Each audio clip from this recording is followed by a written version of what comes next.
something, give ourselves a chance to play this last month hot and go from there.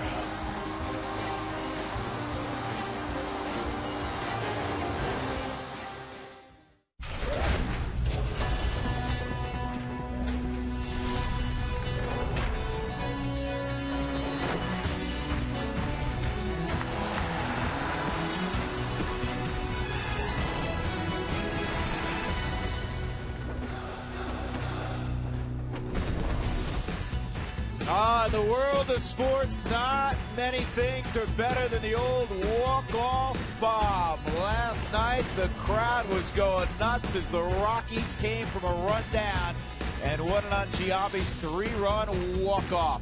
And tonight, round 2 against the Florida Marlins for the Rockies. And good evening, everybody. Along with my partner, Jeff Houston, I'm Drew Goodman. Plain and simple, that was big fun last night. Well, yeah, it beats the alternative, that's for sure. And it's something that has not happened here very often this year. Just the third walk-off win, first walk-off home run for the ball club. You feel good about it in a couple different ways because you're down to 2 outs in the bottom of the ninth, and then you get the bloop single. You're helped by the inability to get the run down. So Dexter's at second. Carlos' first pitch, he hits it. Then they go left on left after the intentional walk to Troy Tulowitzki. Giambi hits it out. You get the celebration at home. I mean, that's why, as you mentioned, you play this game for those special moments when you have a chance to win a game, and there's no better feeling in the world than having a walk-off. And there's no better feeling for a fan to watch a dog pile at home play. And for Giambi, he's now got 3 in the last 2 years. It took him 7 years with the Yankees to accumulate that number. That's shocking because, obviously we know where he's at in his career, but all the opportunities he had with New York, but then just to be able to do it here still shows you that there's some life left in that bat. There's plenty of life. He's got 11 home runs this year and a relative handful of at-bats. When we come back, a very nice story continues. Juan Nicasio with his teammates, and you'll get to hear from him. All of that coming up in a couple of minutes.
Well, it's been just 11 days since a scary, scary moment at Coors Field. Juan Nicasio throwing to Ian Desmond, and it's still hard to watch. The line drive off the temple area of Nicasio. He went down hard and eventually was transported to a local hospital where he was diagnosed with a fracture of the C1 vertebrae. He had surgery that night, and yesterday he was at the clubhouse being greeted by all his teammates. It was a terrific scene in the clubhouse yesterday afternoon, and today he met officially with the media. I remember everything. Yeah, I remember when the ball hit me in the day. I remember everything. Yeah, I wanna pitch again. He's already said he's going to be a 20-game winner. He's a brave young man, and he is a tough guy, not just for what he went through. We used to describe him, and we continue to describe him as that for the work he does on the mound. Jim Tracy said it best. It just warmed everybody up in the clubhouse yesterday. We get wrapped up in our baseball bubble, as people like to say. Guys in the clubhouse, you're worried about when's my next hit going to come, and am I going to be able to get out of this slump? Younger guys, am I going to get sent back down? When's my next win? All of that is washed away when you see a guy like Juan Nicasio, what he went through, what he's able to deal with and come back and still have that big, bright smile.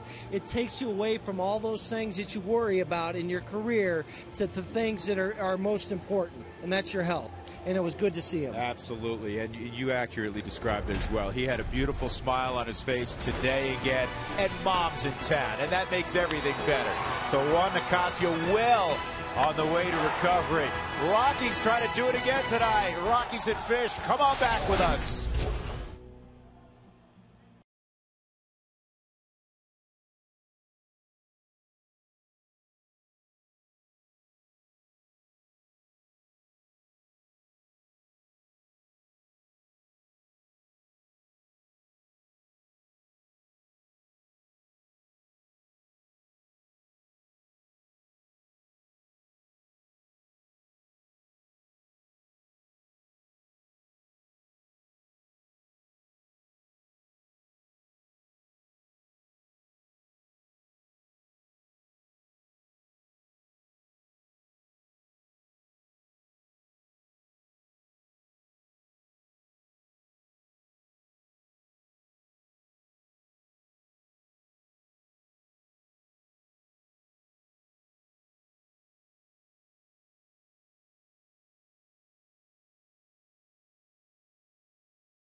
Brought to you by Geico. 15 minutes could save you 15% or more on car insurance. By Ford Edge, class-defining style, revolutionary technology. Ford Edge, drive one. By Jack in the Box, come try the new Jumbo Breakfast Platter for just $2.99 plus tax at Jack in the Box. By Pizza Hut, get any pizza, any size, any toppings for just $10 when you carry out. And by Southwest Airlines, new Rapid Rewards, unlimited reward seats and no blackout days. First pitch of the ball game is just off the plate, and Jhoulys Chacín falls behind 1-0 on Emilio Bonifacio. And Bonifacio takes that pitch in there for a strike. It's the second time, Huey, that the matchup on the hill has been Yoeli Chacín for the Rockies against Anibal Sanchez of Florida. Yeah, back on April 22nd. Same two guys matched up. Sanchez got the better end of that bargain that day. Well, Mark Ellis fields that ground ball cleanly, and Bonifacio is in the book. Here's the rest of Jack McKeon's batting order presented by Southwest Airlines. Brian Peterson will be next. Then Mike Stanton. He had the 472-foot home run last night. Greg Dobbs, Gabby Sanchez, Mike Cameron now in Florida in the twilight of what has been a fine career. John Buck. A Rocky at the beginning of the season, Jose Lopez in there in the 8-hole in front of Sanchez. There's Brian Peterson, a single and a triple last night. And the left fielder takes strike one. He's going to get a lot of opportunities to hit in the number 2 spot now in the lineup for a while. He'd been hitting down in the order. They just want to see what this kid has as they already start projecting for 2012. Well, Chacín hit a little bit of a rough patch, really between starts 19 and 21. His last 4 have been very good. Well, including his last one in Cincinnati. I know he took the loss in that ball game, but 8 innings, complete game, just 2 runs. This ball's well hit left center field, and it's going to drop and run to the wall. And Peterson is thinking 3 bags again, and guess what? He's got it easily. Yesterday was his first career triple, and now he's got number 2.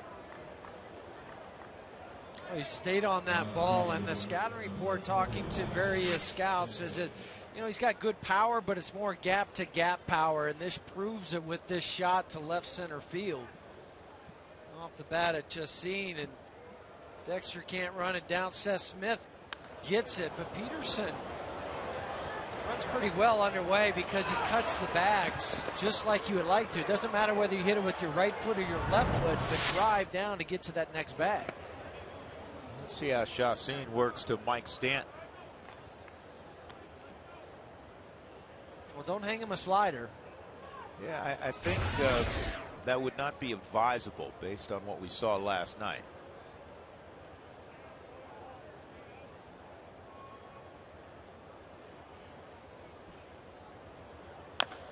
It's fouled off at the plate. So I asked Mike Cameron, who's now on his 8th club, and has had a long and distinguished career in the big leagues. Once hit 4 home runs in a game. I said, all right, who does the kid remind you of? He said, nobody. I've never seen anything like that at 21. And then he thought about it a little bit. He said, really, probably a combination of Darryl Strawberry and Dave Winfield. Wow. A combination of those 2 guys. Just the physical size and athletic ability. Winfield and Strawberry both 6'6". And, you know, Strawberry and Winfield both ran well, very athletic, obviously a ton of power. But that's what this kid is. Yeah, I can see Winfield a little bit just because they both hit right-handed, both 6'5". Winfield's probably a little taller than that. He's not going to hit that slider, huh? 2-2. Well, not many people have. That's why Yoeli has a 207 batting average against, which is best in the National League and 5th in all of baseball.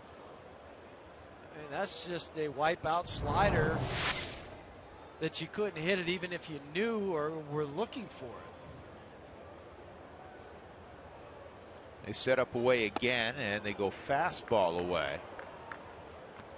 Stanton did not bite. It's 3-2, 1 out. Peterson is at third base, just underway at Coors Field. We had some little bit of late afternoon rain. Florida got 1 hitting group in, and then they had to take it inside. They're used to that. Yeah, they are, aren't they? That's what happens about 3:30, 4 o'clock every day down in Florida. Well, you played in the Florida State League. You know how tough it is late in the afternoon to get your work in. Defensively, it's Smith, Fowler, and Gonzalez in the outfield for the Rockies. Chris Nelson at third, Tulowitzki and Mark Ellis up the middle. Todd, who did not play last night, is at first. Chris Iannetta had the night off also. And that is just inside a bit, and it is ball 4.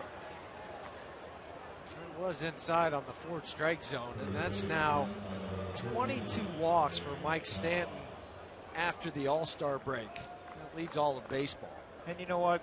with all due respect to Greg Dobbs, he's going to see a lot of walks if Greg Dobbs hitting behind him.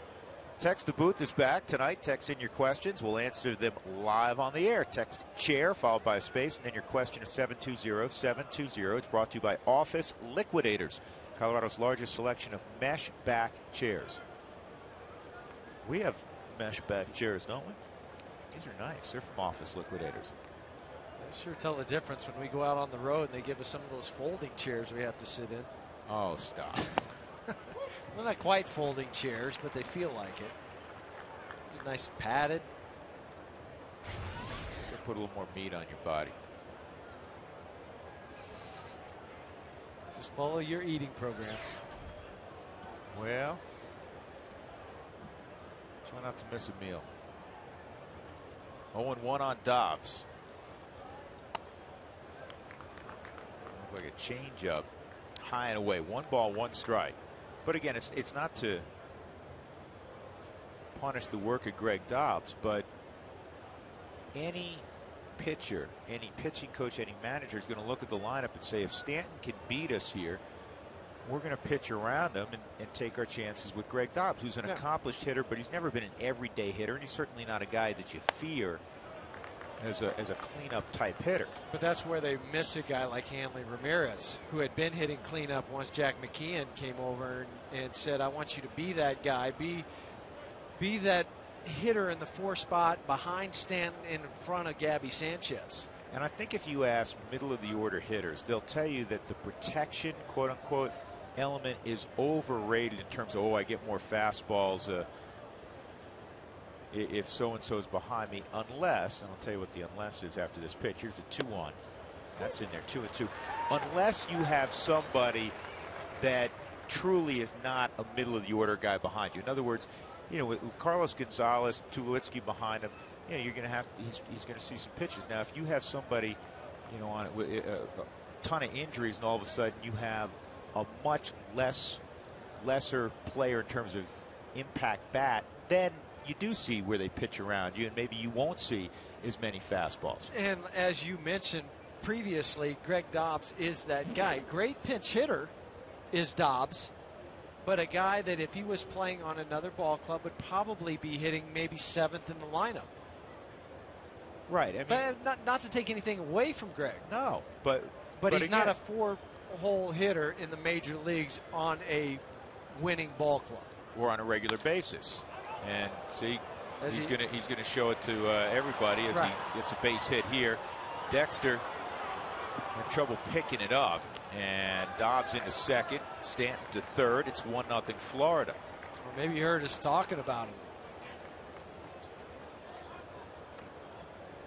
That's going to be an error on Fowler, allowing Dobbs, who had stopped at first, to go to second. Oh, bloop this ball in, down and in to Dobbs. Just couldn't get the barrel to it, but just dropped it out into center field, into the right center field gap. Dexter was playing over into the left center field side of second base just a little bit, and then allowing Dobbs to get to second base with Dexter's 5th error on the season. Well, Florida scored in the first inning last night on a 2-run home run by Stanton. They have 2 more in scoring position. Already a run in the house, just 1 out. And Sanchez takes a strike. Now Yolis has to make a pitch to Sanchez to help the defense out a little bit. The ball, the last couple of hitters have been in the air. And typically, Yolis, when he's on, gets a lot of ground balls and strikeouts. 1-1. The Marlins are 13th in the National League with a 246 with runners in scoring position. But in this series, 3 for 7.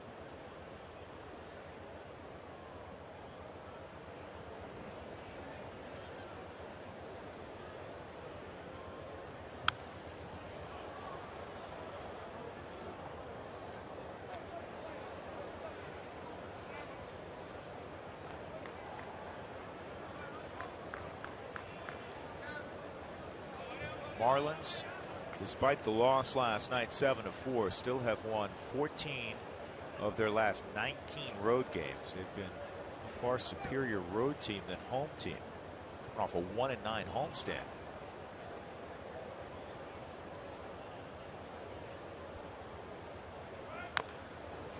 Funny thing about that number that you talk about, they've been outscored though out on the road, 237 to 252. So I mean, that's not a huge number, but you wouldn't think that you would be 6 games over 500 on the road being outscored.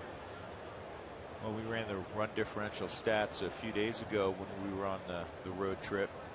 The fact that everybody said the Arizona Diamondbacks in the division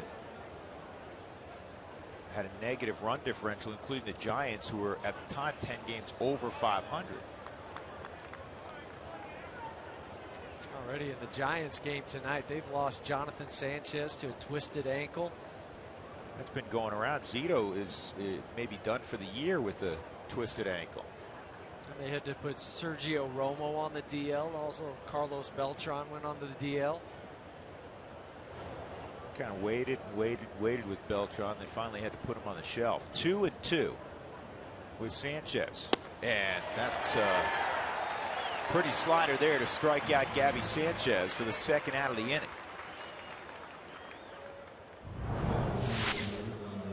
Oh, we talk about a disappearing slider. Well, when Gabby Sanchez went to swing at that, it disappeared right around his bat.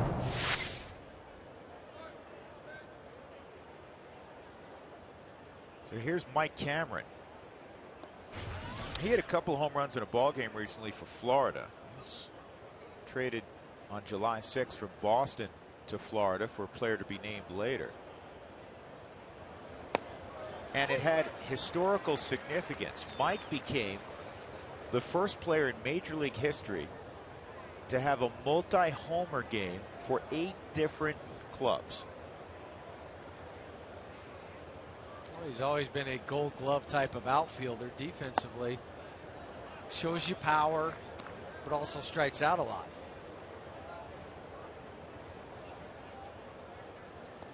Reputation as a very good teammate. Well, that's the one thing talking to Florida Marlins people. They're talking about Cameron and the influence he's had on some of the young guys, particularly Mike Stanton. This ball is roped in the hole, a base hit, and Dobbs coming home, and there will not be a throw. It's a 2-run single from Mike Cameron. It is 3-0 Florida. Not the beginning Jolie Chassin was looking for. 3 runs, 3 hits here in the top of the first inning. That's kind of reminiscent of what happened in Cincinnati the other day, where he gave up a couple runs in the first inning. And tonight, 3 runs here in the first with the single off of Mike Stanton. Excuse me, Mike Cameron.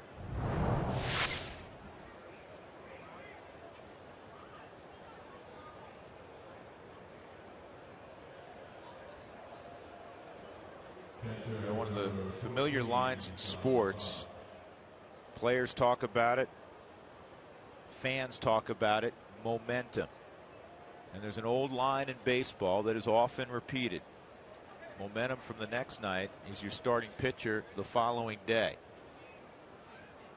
The Rockies sky high after last night, and obviously there's a whole baseball game left to be played. But right now the Rockies are down 3-0 because their starting pitcher has struggled here in the first inning. Yeah, and that's been a theme for the Rockies this year. When they've been outscored in the first inning, the record is just 26-41 going into tonight's ball game. And John Buck fouls that pitch off, 0-1. Buck went deep last night, and it looked like he was going to have the game-winning hit. Tulowitzki had given the Rockies a 3-2 lead on a 2-run home run in the bottom of the third, and then in the top of the fourth, Buck hit an opposite field 2-run home run, and that 4-3 score stood until there were 2 outs in the 9th inning when the Rockies put on the magic show.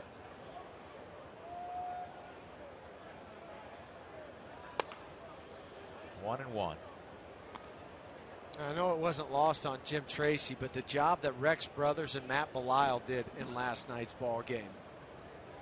They picked up 3 innings, and only gave up 2 hits. Obviously no runs in that, but Matt pitched the last inning in 2/3 with Rex the first inning in the 3rd. Yeah, Bilal ended up with the victory, 2-1. I'm not so sure if I'm Jack McKeon. 30 pitches in already for Chacin. He has a fairly high leg kick. Mike Cameron may be moving here. And Mike still has the wheels to do it. He's been a guy that has stolen some bases in his career. And if he gets a jump, he'll take off. Not going, and he would have had a breaking ball to work with. That's inside, 3-1. Now 3-1 with 2 outs. Most managers will put the stop sign on and wait to see what happens. If it gets to 3-2, obviously he's going to run. But 3-1, you don't want to take away the opportunity for the hitter to sit on a particular pitch. And Chacin loses Buck, and that'll bring up a guy who's very motivated, Jose Lopez. A Rocky at the beginning of the year, but he wasn't a Rocky for very long. Florida picked him up. Florida designated him for assignment at one point when he struggled initially. Was not picked up, went back to AAA, and he tore up New Orleans. Now he's back in the big leagues the last few days. Opening day was the brightest day in a Rockies uniform for Jose Lopez. He had the home run.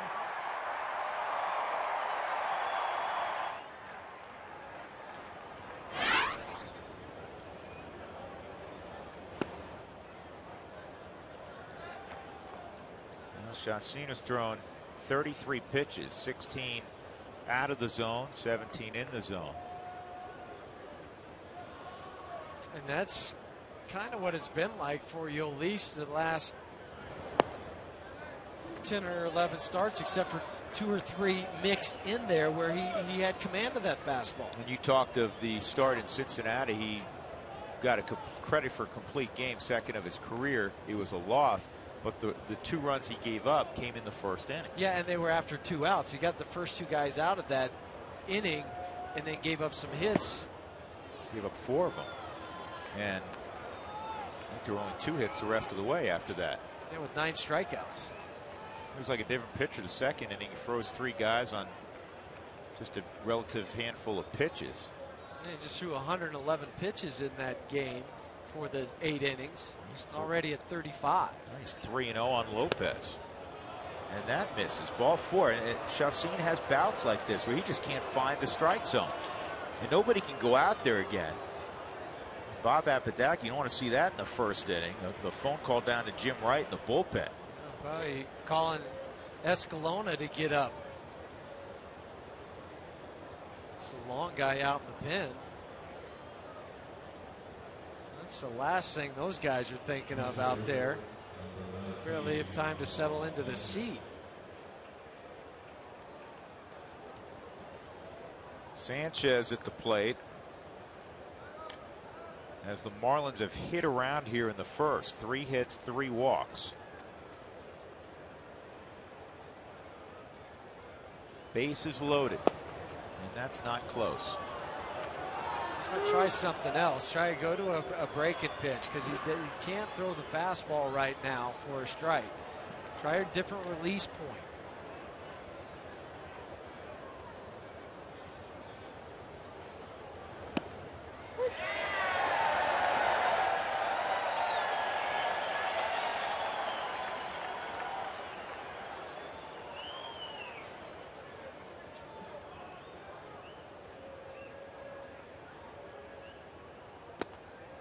Bounces up there, 2-1.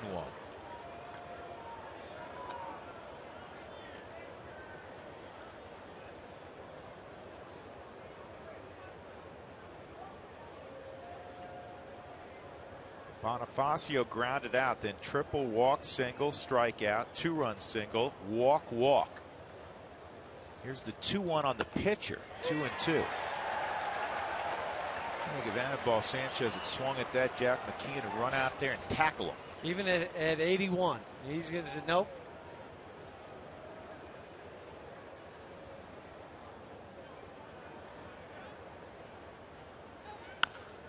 a ground ball to short. Tulowitzki's got to go the long way, and he gets it to help.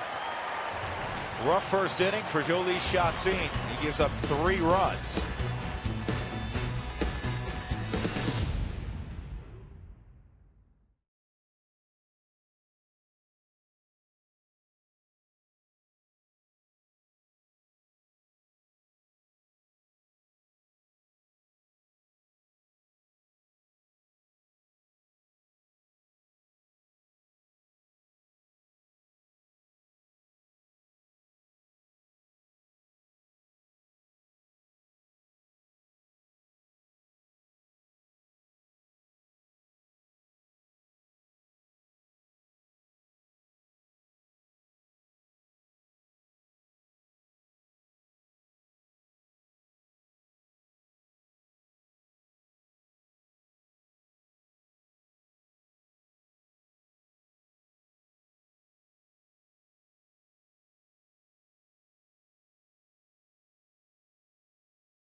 Jump Street down 3-0 as they come to bat for the first time here in the bottom of the first inning. Dexter Fowler at 269 will be first tonight.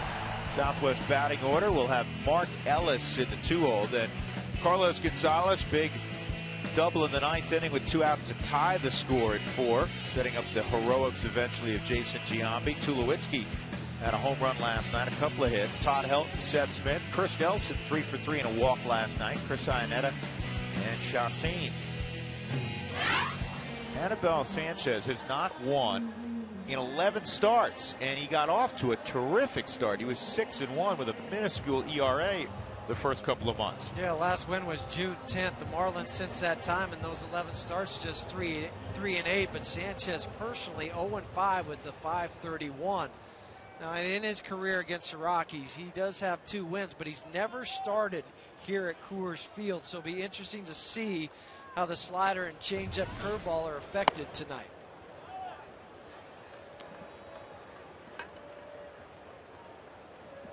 Yeah, I was kind of surprised when I read that Sanchez had never pitched at Coors Field. He's always handled them down in South Florida. He's gotten a lot of run support down there, too, in the games that he's beat throughout, averaging about 9 runs a game. Oh, nice catch. Mike brought his glove. Yep, high fives all around. Thought he brought it for decoration purposes. Never know. Put a little popcorn in there sometimes. He just reached up and snagged this. No problem, I got it. Let the sure guy have it. Kept this conversation going on the phone also. 2-2. Strike 3. Well, that hook worked pretty well there. That'll bring up Mark Ellis. Let's take a look at the Marlins defensively. Brian Peterson is in left field. Mike Cameron is in center field. Mike Stanton is in right. Dobbs and Bonifacio on the left side. Jose Lopez playing second. Gabby Sanchez at first, and John Buck starting behind the plate.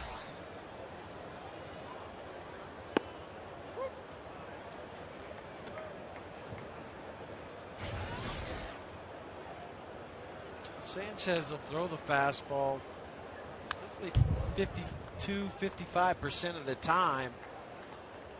And sliders, his secondary pitch, is his best one. Curveball followed by an occasional changeup. That was the occasional changeup. Yeah. Now throw the changeup more to left-handers than he will to right-handers, to get them to try to the left-handers to get out in front and roll over on it.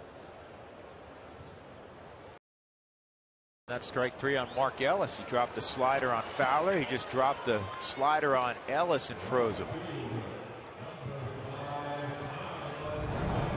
Now, the first slider that he struck Dexter out was more of a 12 to 6, where he had a little bite at the end. This one was a sharper one. And he'll do that when he gets over onto the side of the baseball a little bit more than on top of it. Carlos Gonzalez snapped an 0 for 13 slide against Florida with that double in the 9th inning last night.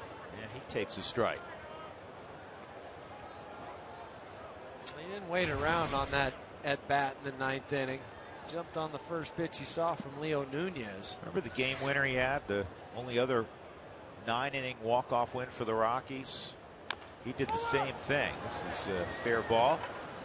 And Sanchez has a real quick first inning. Rockies trail at 3-0 as we go to the second at Coors Field.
The second inning, Florida hit around in the first, got 3 runs. The Rockies went very quickly in their half of the first inning. Text to booth night. It's Tuesday night. It's brought to you by Office Liquidators and OfficeLiquidators.com. Why is Carlos in right field? That's our first question of the night. Very simply, Jim Tracy wants him in right field to take advantage of one of the best arms in baseball, stop some guys from going first to third. Well, the other reason, too, is when Eric Young's playing, Eric is more suited to play left field. And so now with Eric playing out there, Seth Smith, he wants to leave Carlos in one spot. And that being in right field, so you can utilize that strong arm. The theory with him playing left field, and I certainly understand it here at Coors Field, is that it is one of the biggest left fields in baseball. So you have a great center fielder in Fowler. You have a guy who would be a great center fielder also, a Gold Glover in Gonzalez. You can really cover that big alley, that vast alley out in left center field with those two guys. And the Rockies have done that for much of the season. They did it late last year also. But I like him in right, so he cuts down the runners going first to third. This is a line drive base hit for Bonifacio.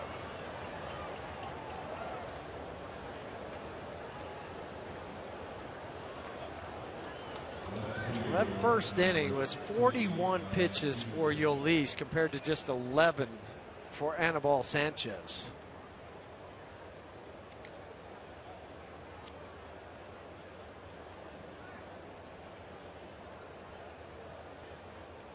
Brian Peterson up. Bonifacio 28 out of 35 at first base. And one of the things that Bonifacio will do, and you can't go to sleep on this, is he'll pull off the delayed steal. He's got about a half dozen bags this year doing that. which is a little unusual for a guy who could flat out fly. Usually it's kind of that situational base stealer with average speed that'll try to catch you by surprise with a delayed steal. With 2 outs and a couple strikes. But what works in his advantage, you have a left-handed hitter up. So as a catcher, you don't see that secondary break. So Chris has to rely on the infielders to let him know, hey, he's going. And also you can't fall asleep if you're the shortstop or second baseman, whoever has coverage. Don't put your head down after the ball crosses the plate. Take 2 or 3 steps towards second. That way, if Bonifacio takes off, you could be there. Runner was going, one play, and that's the first. That was a hit and run. Because that wasn't a very good swing from Brian Peterson. Without a strike on you and a ball being thrown.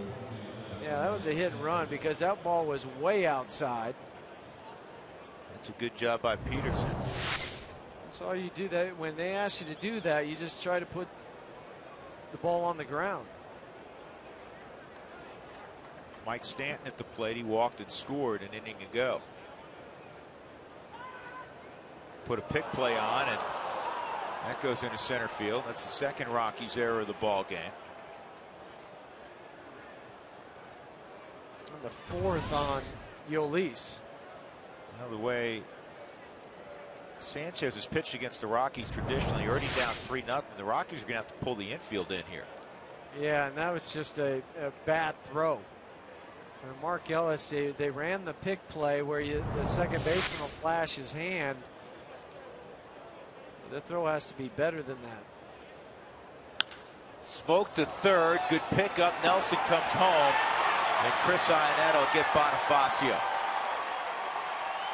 Nice pickup by Nelson and a good delivery to Chris Iannetta. 5-2 on the putout. I was just about to say, I don't know how eager I'd be to move that much closer to Mike Stanton with a bat in his hand.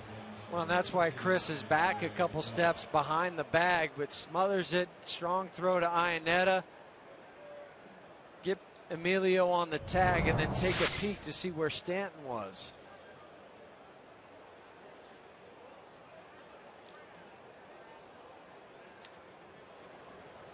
Greg Dobbs, an RBI single in the first.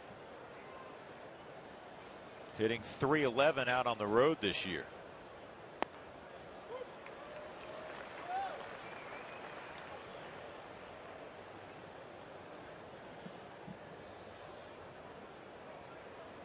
Dobbs has 59 RBIs in the pinch in his career, which is now #1 among active players since Matt Stairs hung up the spikes last week.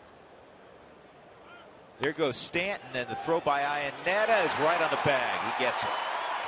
Perfect throw from Chris Iannetta to Troy Tulowitzki. And Mike Stanton is cut down. We'll go to the bottom of the second. The Marlins leading 3-0.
Well, this was the scene just moments ago. Juan Nicasio and his mom being introduced to the crowd.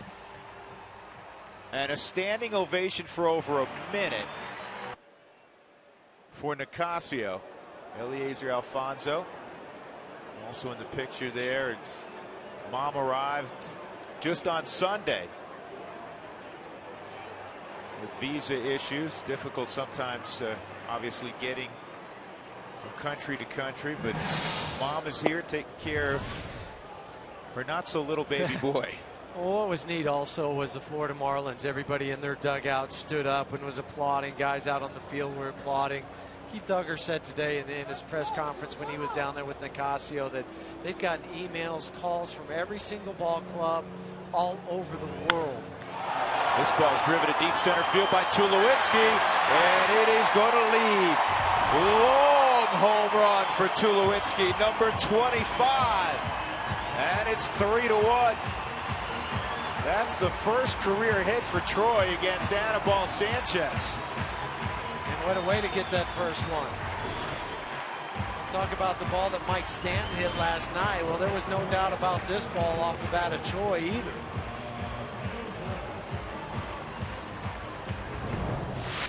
Dead center field.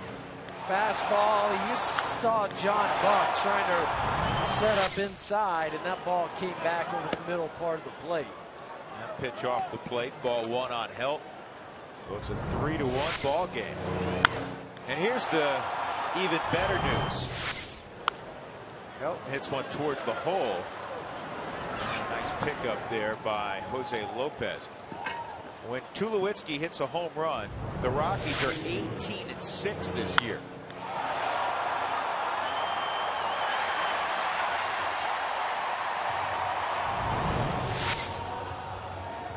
So a double feature on that flight, man. That was punished.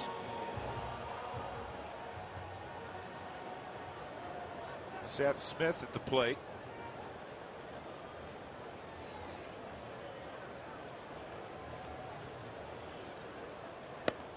I'm not sure there's a better sound anywhere than a sound of a baseball meeting a wooden bat when it's hit solid.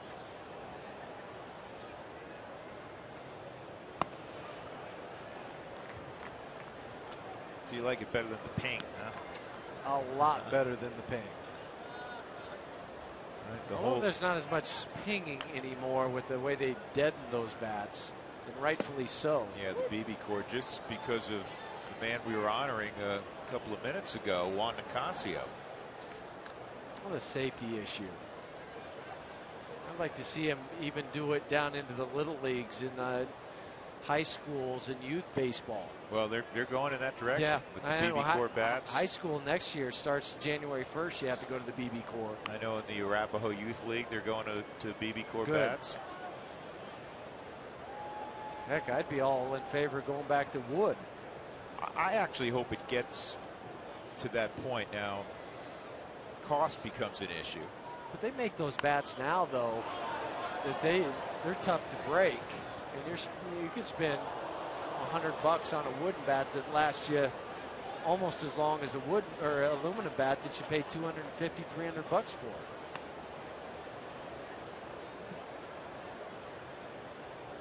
And one day, Dad's going to show a kid one of those fancy from our day aluminum bats. And the kid's going to say, "What is that?"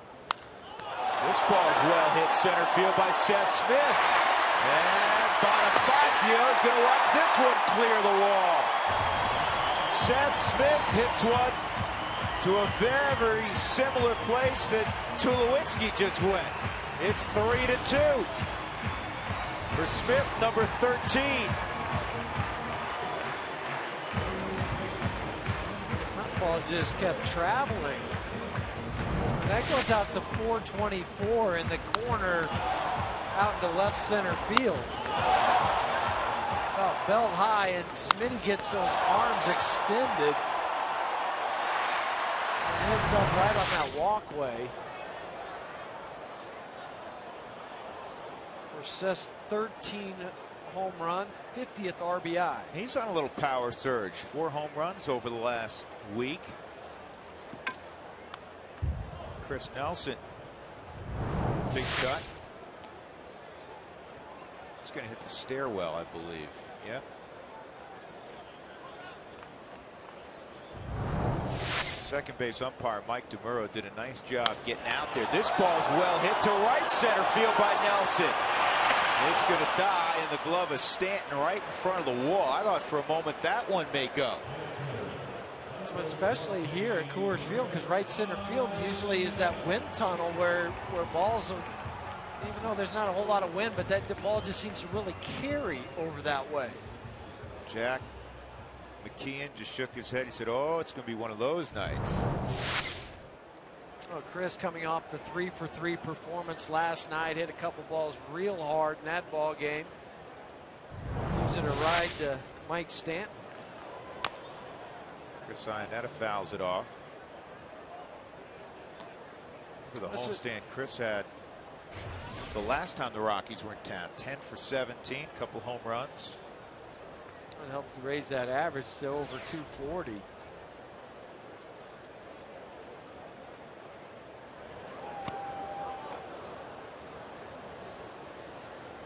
That's a foul ball. Foul ball. It's 0-2.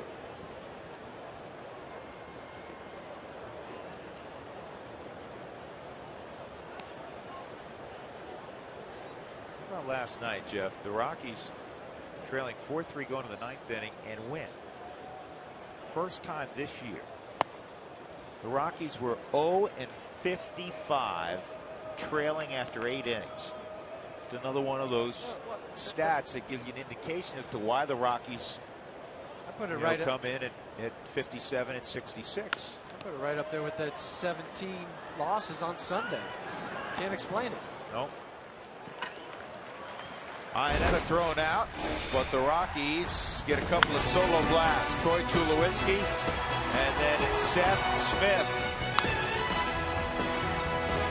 900 feet, a home run. 3-2 ball game.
Find E470 on Facebook and Twitter for details on how to win free tolls.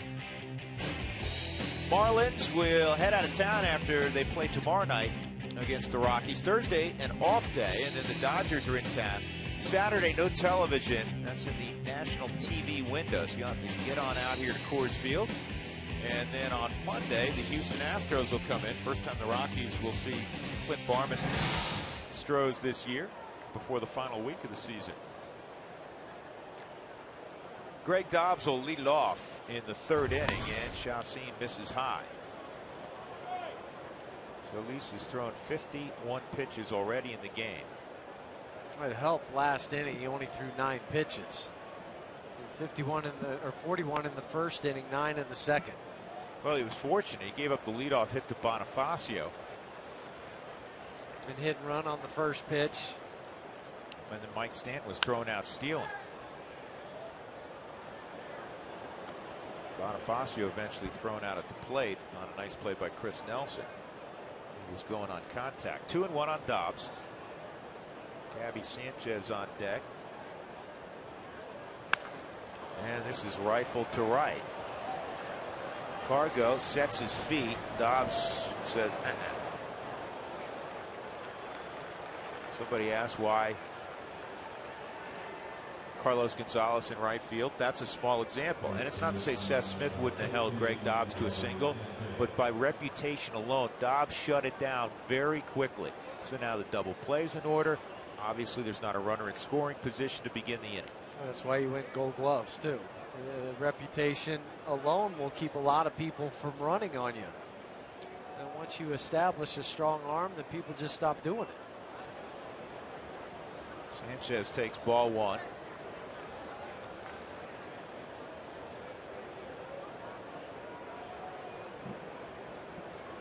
Only 2 first basemen who play every day in the National League that have only 3 errors. The guy at first for the Rockies, the guy at the plate for the Marlins. Sanchez and Helton, highest fielding percentage among third basemen or first basemen in the National League. Todd over at first now is battling that sun. It's about that time, right around 7:15, 7:30. It doesn't help if you flip those down, because then it's tough to pick up the ball. So you flip them back up. What's the best way? Throw the glove up. Just keep it low.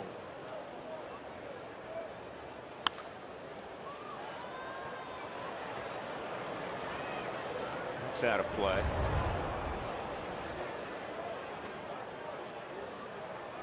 Coming up, Toyota Talk in the 6th inning.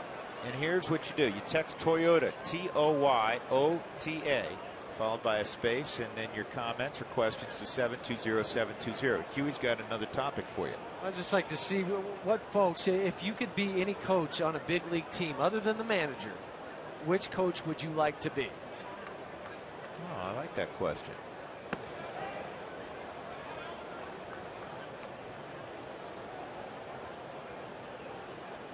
Maybe why you would like to be that coach? No, not maybe. You can't just write down. No, yeah. Coach. We need reasons. Yeah. You have to support. I want to be the hitting coach because.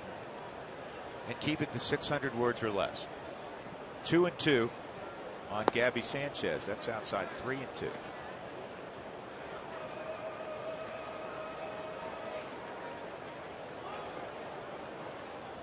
just looks like an outing that Yolis is just going to have to gut it out.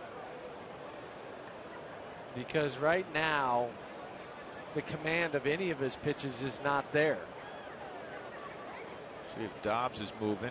He started to, and he came back. This is well hit right center field. Fowler is going to get there right in front of the wall. Nice play by Dexter.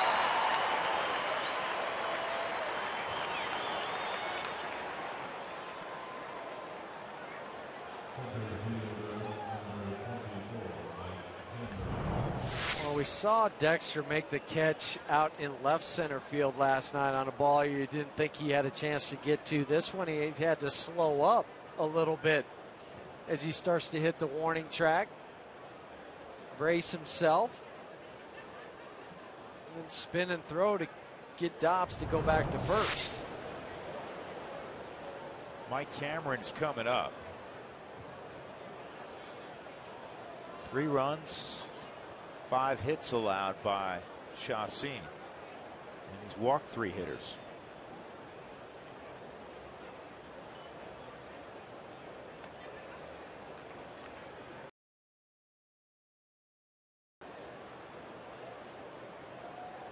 Cameron a big 2-out 2-run single in the first. Mike didn't play last night. Dwayne Wise played center field. Snap throw to first.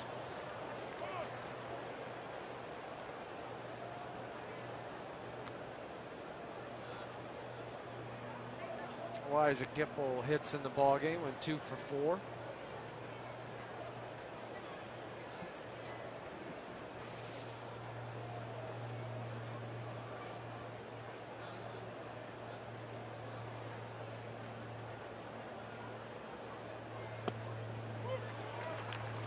1-1.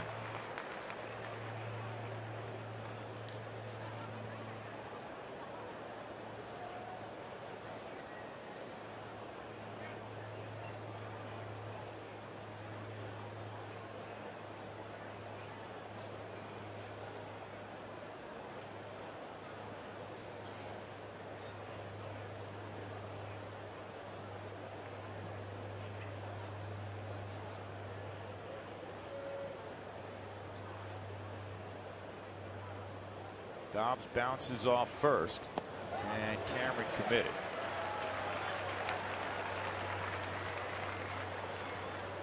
I have another text to booth question presented by Office Liquidators. Jeff, that's me. That would be you. What is your opinion on expanding instant replay? From Chizzy in Thornton. I like the way it is right now because you have home runs, basically. That's it. Otherwise, where does it stop? Is my concern. If you say, well, we're going to look at this play or that play, and then it just continues to snowball, and then the game just starts to drag out too long. I like it for home runs, disputed home runs, and that's about it.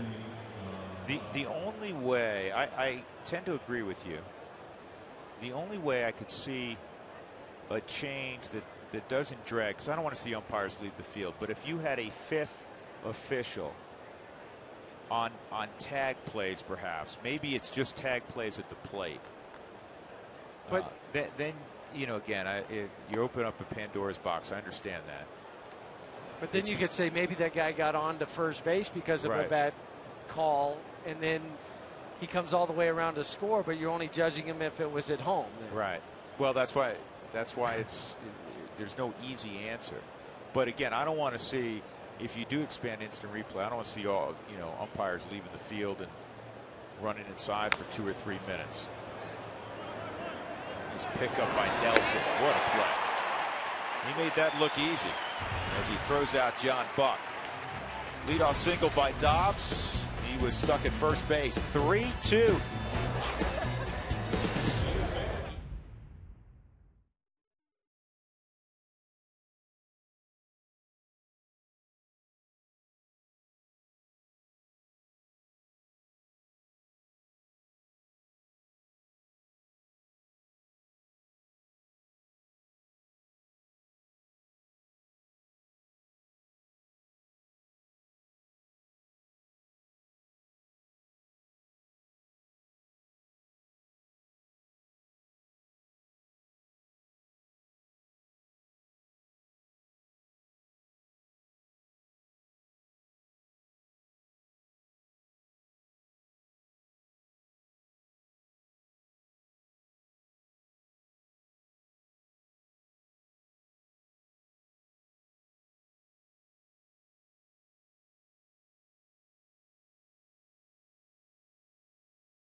Marlins over the Rockies as we make our way to the bottom of the third inning. The last time the Colorado Rockies faced Anibal Sanchez was in April of this season in South Florida, and he took a no-hitter into the ninth inning. It was Dexter Fowler that broke up that no-hitter in the ninth. And I talked to Dexter earlier today about what Sanchez was doing so effectively the first time these two teams met. He said, you know what, he was very unpredictable. He got ahead in the counts, but he was throwing all types of different kinds of pitches. Jim Tracy even said that he lived on the edges, he lived on the corners, didn't really throw that many balls right down the middle of the strike zone. Dexter said the key to him getting him getting to him, tonight was making sure that you get ahead in the count as a hitter and being ready for everything. Also, not being too aggressive, but not being too timid either. Troy Tulowitzki and Seth Smith seem to have figured that one out so far, guys. We'll see what happens the rest of the way. Yeah, think about the one hit he gave up. You saw it there during the video. Thank you, Alana. A broken bat base hit that barely rolled onto the outfield grass by the guys at the plate right now, Dexter Fowler. Fowler struck out looking at a slider his first time up. There have been 3 no-nos this year. Francisco Liriano, Irvin Santana, and a guy who seemingly every other start looks like he's going to throw one. That's a fair ball. And of course that's Mr. Verlander in Detroit.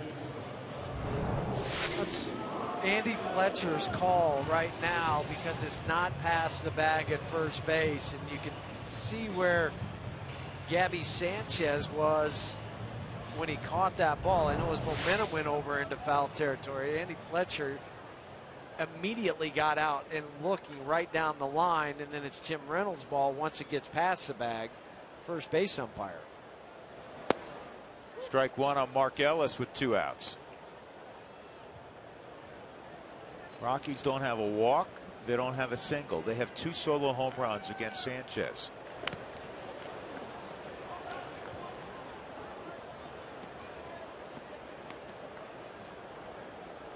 Look who's in the house.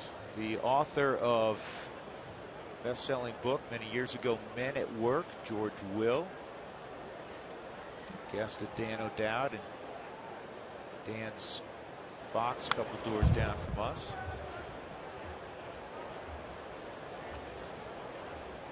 An enormous baseball fan, in addition to writing about the political scene for many, many years.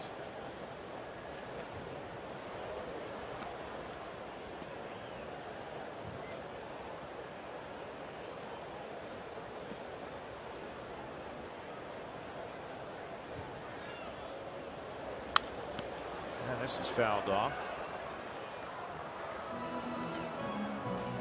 He's got that average back up to over at 270 now to drop down into the 250s.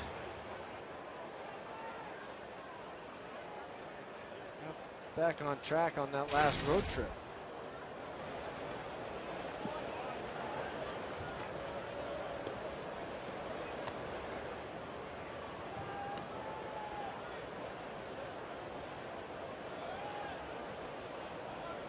Like most players, he's hit well at Coors Field.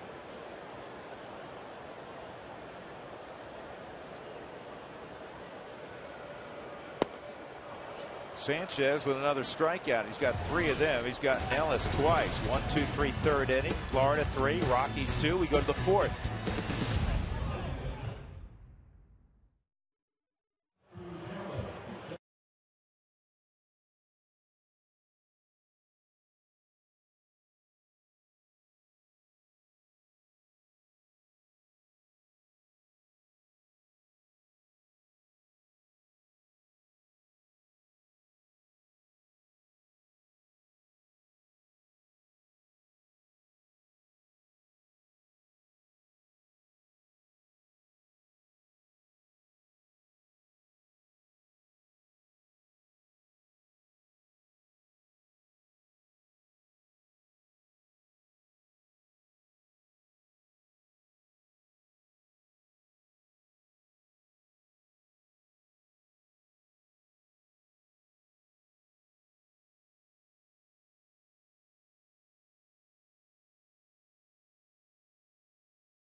off the ninth inning, 2 aboard in a 4-4 game. Jason Giambi, not unfamiliar with hitting balls that go really far.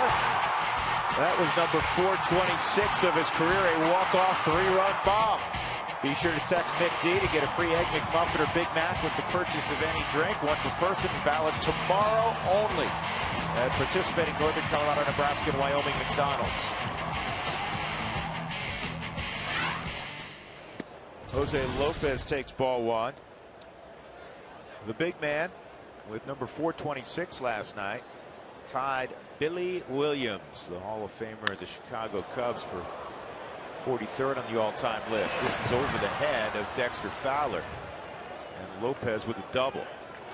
Well, Chacin just off. I have not seen him hit this hard in a long time.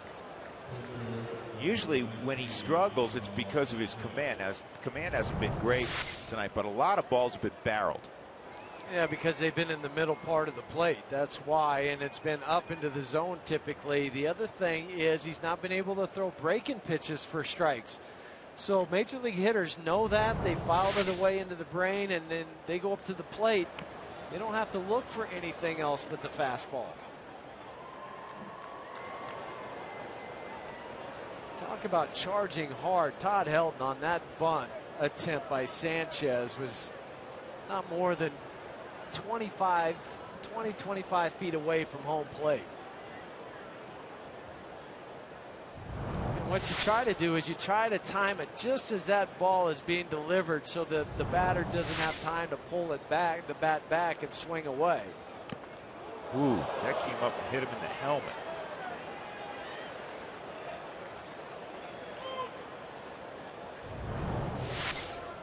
Did this get him on the ear with the part of the helmet? Yes, it did. That's the open side. Yeah. That didn't feel good.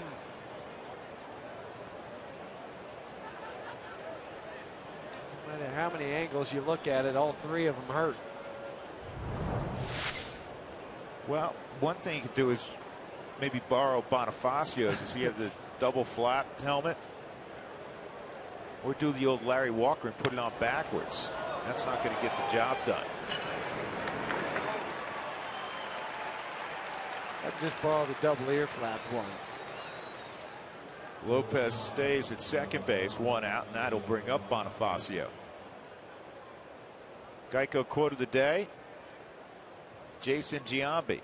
I was thinking to myself, God, I have to get a hit right here, or Todd is going to have to come in to the game, and it's going to be a 20-inning game. That's in reference to playing all 9 innings at first base for Giambi. Been a while since he's done that. Last night was his first appearance period since coming off the disabled list a few days earlier. Did not have an opportunity to pinch hit in St. Louis. 0-1 on Bonifacio, 1 for 2. He singled to left his last time up.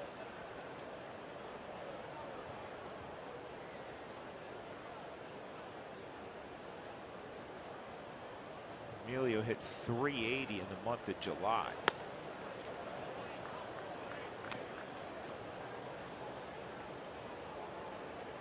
He's really figured out how to hit now at the big league level. When he was with Arizona, it was just all about his speed. And even when he first went down to Florida, had a tough time, as we like to say in baseball, stealing first. But he's figured out how to utilize that speed, cut down on the big swings. He's figured out Chacin. He's 4 for 5 against him lifetime. And it's going to be 5 of 6. And they're going to send him. No, he ran to a stop sign. It was cut off by Chris Nelson inexplicably. What would he be doing down there? He got too deep. I mean, this was just a bad play all the way around from the Marlins and then from Chris. A blooper out in the left field. Joey Espada, the third base coach, is trying to hold up Jose Lopez. He stops for a second. Well, but you know what? In Chris's defense, looking at that replay, the ball was offline. That's why he cut it off. Yeah. He read it and It was way offline. That was a great camera angle on it. Yeah, and that camera angle showed why Chris cut it off. Because the ball was pretty shallow, and yeah, as a cutoff man, Hugh, you got to know the strength of the outfielder throwing, and Chris was getting depth. He was almost going to run into Chris Iannetta. Well, you like to work off the mound is where you do, but Chris Nelson made the right play because you see where Chris Iannetta was. If he lets that ball go, he's not going to be able to catch it, go back and tag Lopez, because Lopez would slide to the inside part of the plate.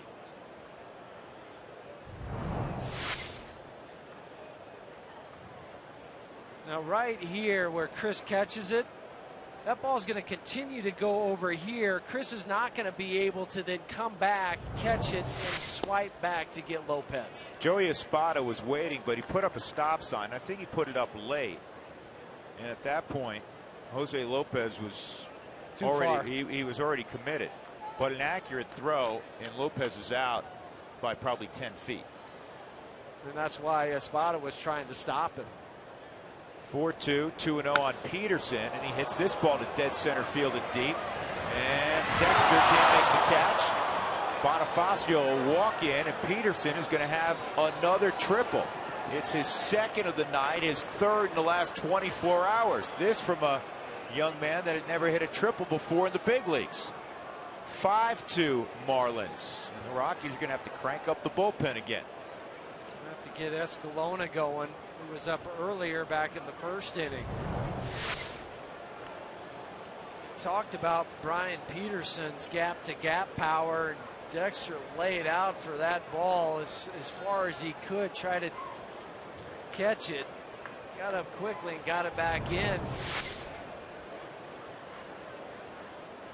Third or fourth trip tonight for Bob Apodaca, and he's just buying a little time to hopefully let Nicasio get some more warm-up throws going. Escalona is up again. Windshield damage. Call Safelite Auto Glass at 303-287-5000. Online at safelight.com. Single, double, triple in the inning for Florida. They have 8 hits against Chacin. Would allow just a 207 batting average coming in. Mike Stanton is 0 for 1. The infield is about halfway. On the pull side, Tulowitzki's playing really double play depth.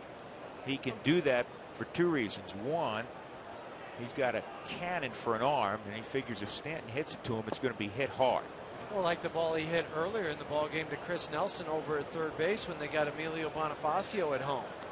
That ball was smoked. Again, Chacin's in a hitter's count. 2-0.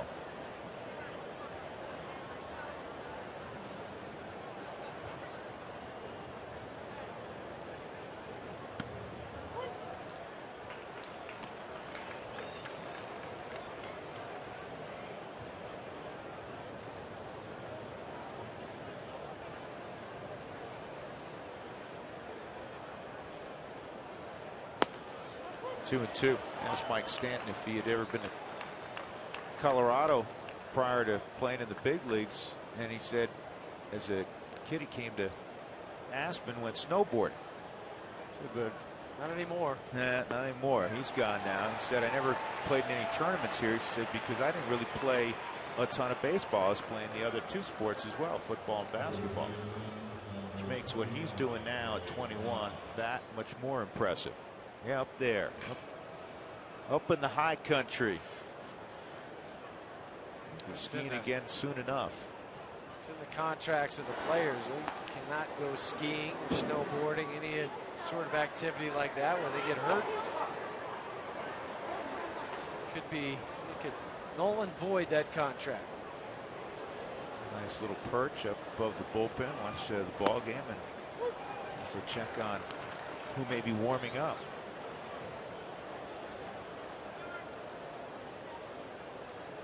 Dobbs at the plate, 2 for 2.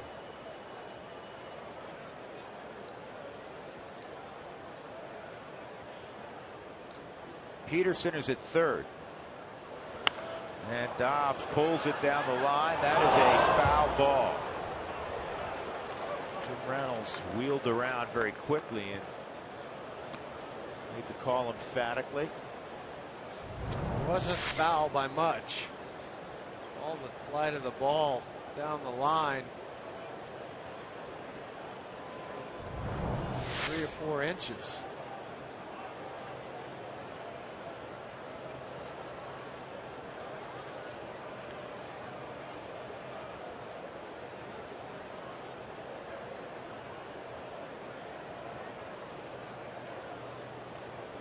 Here's the 0-2 on Dobbs, and the fastball nowhere close. 1-2.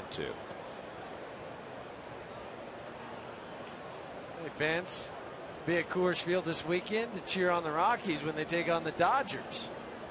Friday, Saturday, and Sunday.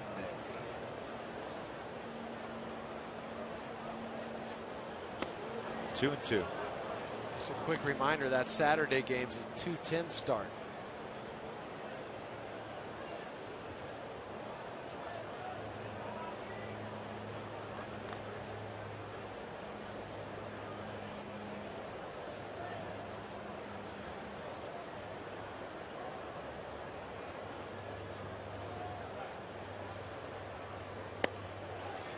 Chris Iannetto took a stab step toward the dugout. You don't see catchers do this very often unless they thought it was a strike or close enough to be called one. Because that's showing up the umpire, and umpires don't like that. This is the 88th pitch, and Chassin's not out of the 4th. He is now. He strikes out Dobbs on an off-speed delivery. In the inning, 2 more runs for Florida. Their lead's 3 again.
AHA broadband viewers from St. George, Utah. Root Sports and the Rockies appreciate your support, and also send us a message on the Root Sports Facebook page. Let us know your favorite place to root for the Rockies. We're going to play in a baseball tournament in St. George, Utah this winter. Here's a drag bunt attempt that goes foul. Carlos Gonzalez, Troy Tulowitzki, and Todd Helton here in the 4th inning. Rockies trailing 5-2. Bob Apodaca talking to a pensive Jhoulys Chacin. Just trying to help the young man. Still learning, 23 years old. Things aren't going your way. You got to figure out a way to battle through it. Cargo bounced to first in the 1st inning.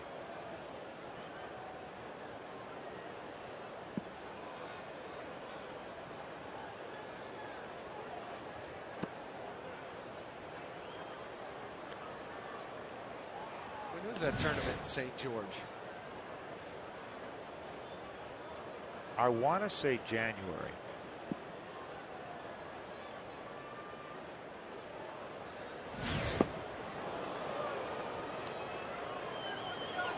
Two and two.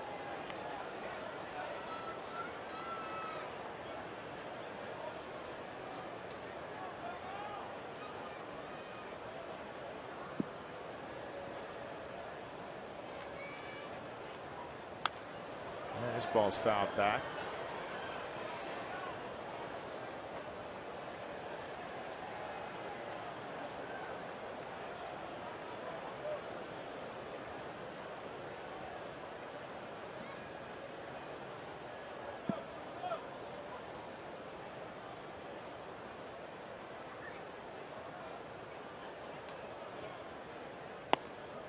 That just missed. 3 and 2. Gonzalez's last 27 ball games at home, maybe it didn't miss, hitting .353. And he scored 27 runs. One of those ball games in the leadoff spot. It's kind of what he did last year when he was in the batting time. 370, 380 at home. Well, it'd be great to see him go on one of those tears, and he can do it for 39 games. You know, hit 350 over 39 games, that type of thing. That'll help. That's a home run. Second deck line shot. Another solo bomb for the Rockies as they're trying to creep their way back in it. It's 5-3. Tulowitzki, Smith, and now Gonzalez. That's number 19 for Cargo. We were kidding with him around the batting gates today. You and I were about that ball he hit to right center field last night. He said, I hit that off the end, but I really just kind of worked underneath it a little bit. Well, this ball was down, and he worked underneath it to a tune of about 375 feet on the line. Might even be further than that up into the second deck. Yeah, that's a line drive that didn't want to quit. Man, that got out of here in a hurry. 5-3, Tulowitzki. And Troy hits this one to right. Stanton a long run. He can't get it. And Troy's in a second with a double. Back come the Rockies.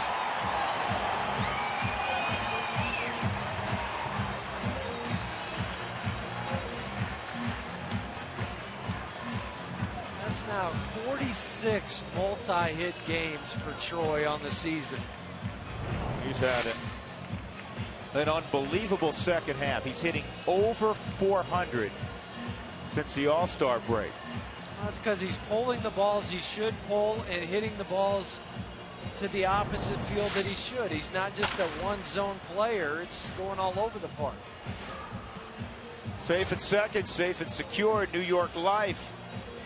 And Helton comes up representing the tying run here in the bottom of the fourth inning.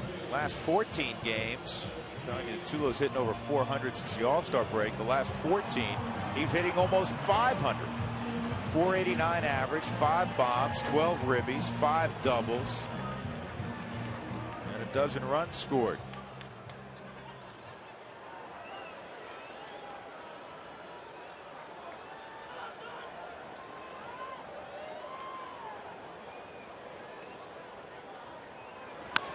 And a ground ball to short. That's a good read by Tulowitzki. Ball's at you or behind you or in front of you. You can't go to third.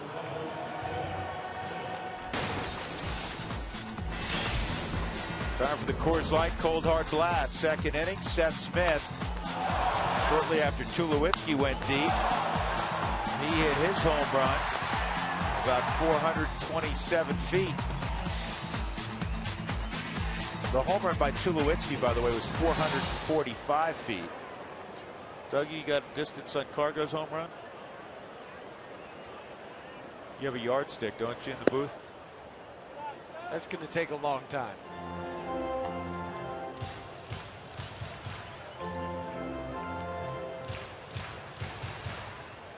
Flipping that thing in over in. Yeah, that would take a while. But how about Rizzo today showing up with a yardstick to measure Tulowitzki's the tail and back, right?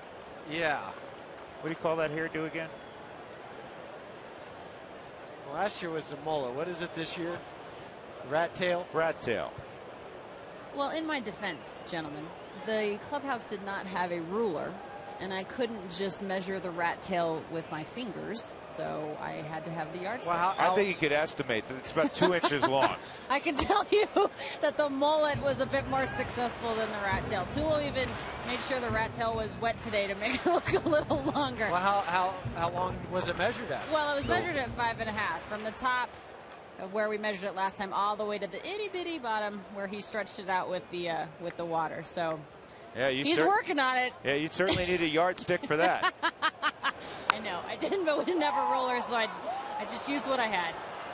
3-0 pitch is out of play, fortunately. It'll be 3-1 on Smith. You know, in Alana's defense, a lot of kids went back to school the last couple of weeks. And right, so they cleared, exactly. They cleared all of the school supplies out of rulers, so all we had left were yardsticks.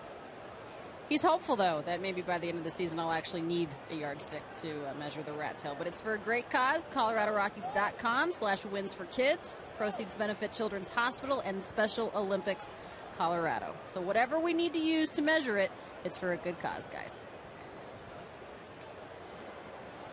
All right, Alana, thank you. Buying you a tape measure for the next measurement. This ball to deep center field. And the catch is made. That's on the transfer. Cameron lost the baseball. That's a good call. In this case by the first base umpire, Jim Reynolds. And that rotation is Jim Reynolds' call. Yeah, because Mike DeMuro, who's at second base, he is watching the base runner. Mike Cameron catches it, has complete control of it. And then when he went to transfer, he dropped it. Jim Reynolds was right to signal the out call. Nelson nearly hit it out his first time up to deep right center. Stanton made the catch. And Chris takes ball 1. Chris barreled everything up last night. He had 3 hits in the game, 2 singles and a double, and walked in his 4th at bat.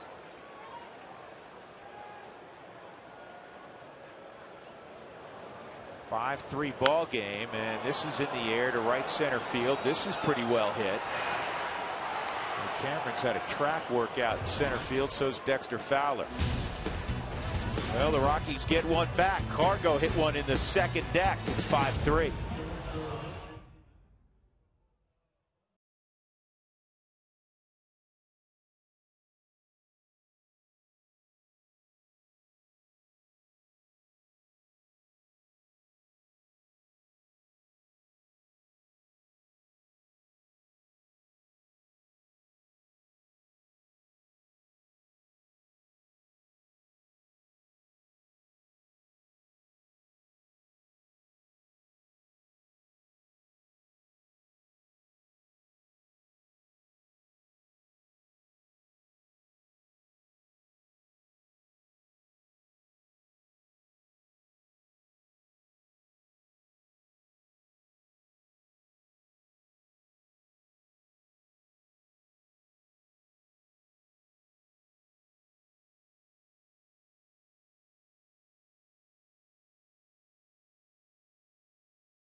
Sports is brought to you by your neighborhood Toyota stores. Toyota, moving forward.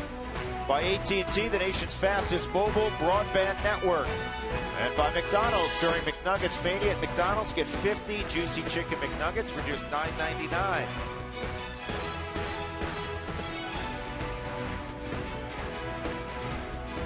Another gorgeous night in our beautiful state. 5-3 Florida leading as we go to the 5th inning.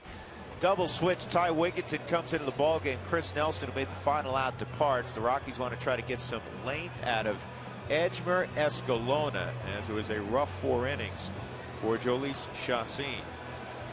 He threw 2 1/3 innings in his last outing in Cincinnati back on the 12th of August. So he's fully rested.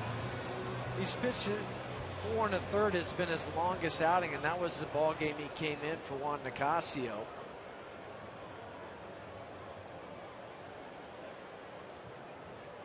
Chris is done for the evening. The double switch. Just missed hitting that ball out again to right center field. Yeah, he's been swinging the bat well the last couple of ball games. Gabby Sanchez a strikeout and a fly ball to very deep center field. And he takes strike 1 from Escalona.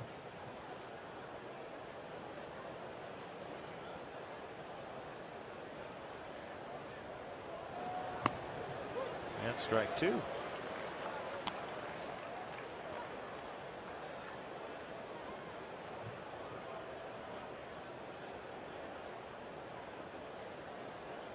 Escalona's done a nice job.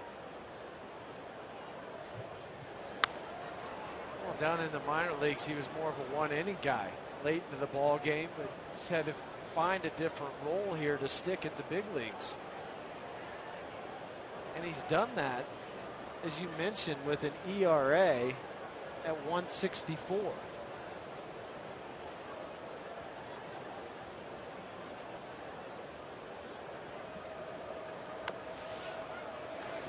Sanchez just did reach out and get a piece.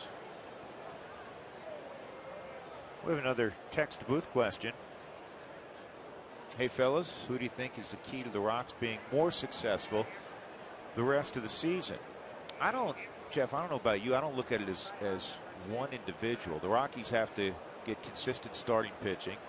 And one area that would really help in the air to Dexter is if really for the first time this year, if you could get Tulowitzki, Gonzalez, and say a Smith or a Helton all going at the same time, it gives that offense, which was so promising when spring training ended a few months back, a chance to really put up the kind of numbers I think they're capable of putting up. Yeah, because this is a collective thing. I don't think I understand the question, but there's not one guy that can change the way this season has gone so far. I mean, whether it's a one pitcher or one position player, one reliever, whatever it is, this collectively as a team, there's a couple things that they need to do. One, as you mentioned, starting pitching. To me, also hitting with runners in scoring position. That would be the other thing. Whether it is Carlos, Troy, whoever it may be able to tack on some runs when you have the opportunity. Last inning was a prime example. You get the double after the home run, he ends up at third, and you don't score one more run to make it 5-4. And the only area, and we've said this a few times the last month or so, this is in the air to pretty deep right field by Cameron. Carr goes over there. 2 outs. The only area where you could say, you know what, the Rockies have played by and large winning baseball night after night has been on defense. Now that's not to say they haven't had their moments. They made 2 errors tonight, for instance. It hasn't impacted really the scoreboard. But their defense, and Tulowitzki's having a Gold Glove here. The guy who just caught the fly ball in right deserves another Gold Glove. Todd Helton deserves a Gold Glove at first. Ellis has not made an error since coming over. The infield defense, even Ty Wigginton, he had a couple of days where he made a couple of errors early on. He's been very sound at third base. So, and Fowler's played Gold Glove defense in center. That's the only area where you could say, you know what, the Rockies have played a championship caliber type of baseball. Every other area, it's been a roller coaster ride. Yeah, Wiggy has 6 errors on the season. It's just 6 errors. As a ball club, they are second in the National League in fielding percentage at 986, only trailing the Phillies, who are at 988. Now, Charlie Blackmon in uniform tonight. He's got the crutches nearby. Charlie will not play again this year. The broken foot. And I almost ran into him, and that would not have been good for me. He's coming down the hall in the clubhouse. Did you notice Charlie was doing this exercise for his other leg? You know, so you keep up conditioning, you keep the other leg from atrophying also. But he had like a little scooter with on the boot side. Doesn't that look funny? It looked hysterical. At first I thought he was, you know, some 16-year-old kid riding a skateboard. Yeah, he's got his knee bent, and then that goes into that little scooter apparatus, but he can still use his other foot to propel him. He's going like 35 miles an hour down the hallway. Okay, so I shorted Carlos Gonzalez about 50 feet on that home run. I'm telling you, that was a second deck shot. How far? 427. And that was 427 feet from home plate where it hit. If it hadn't hit the steps, no telling where it might have ended up out in Lyman. It's headed in that direction.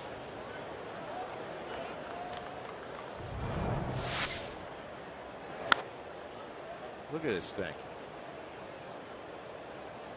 See, if it could have gone through the concourse, that opening there, and then caught another door that was open behind it. It'd have been in Lot A. Yep. 2-2 on John Buck. Edgmer, Escalona in relief of Jolie Chassin. 3-2. Yeah, Yolis, 4 innings, 8 hits, 5 earned runs, 3 walks, 88 pitches.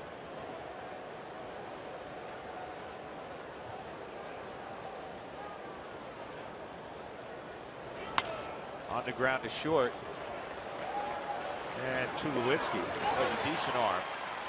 Manages to get it all the way across the diamond in time. 1-2-3 inning for Escalona. Rockies haven't seen one of those in a while.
Three solo home runs. They trail it by 2. Let's check in with Alana Rizzo. She has tonight's Fast Cash Sideline Report. It's brought to you by Fast Cash Gold Centers. You'll always get 40% more for your gold there. Olana. Yes, all right, Drew. In case you missed it yesterday in the post-game show, the Rockies did sign their first-round pick by the name of Tyler Anderson. He was the 20th overall pick of the Rockies, as I mentioned, their first-round pick. He's a left-handed pitcher out of the University of Oregon. He's the third left-hander the Rockies have actually selected in the first round the last 4 years. 6'4", 250-pounder from Las Vegas. 8-3 record, 2.17 ERA for the Ducks. He finished his junior year, guys, with a school career record 285 strikeouts, and his 114 strikeouts this past season, a single-season school record. So the Rockies inked their first-rounder. Who knows when we'll see him here at the big league level, but obviously a very talented guy now in the Rockies organization. Well, that is very good news. Rockies weren't alone. Those first round picks tend to go down to that 11th hour. Yeah, everybody but the Toronto Blue Jays signed their first rounder. So they'll get another pick, an extra pick next year Yeah, in the draft. They'll get a supplemental pick at in the first round. This ball's popped up by Wigginton in his first at bat. Foul ground. Sanchez has it. 2 outs. 2 gone. Dexter Fowler will come up. A reminder, Toyota Talk will come your way in the next half inning. Text Toyota followed by a space, and then your comments on Jeff Houston's suggestion as to if you could be a coach in the big leagues, not a manager. If you could be a coach, what spot would you like?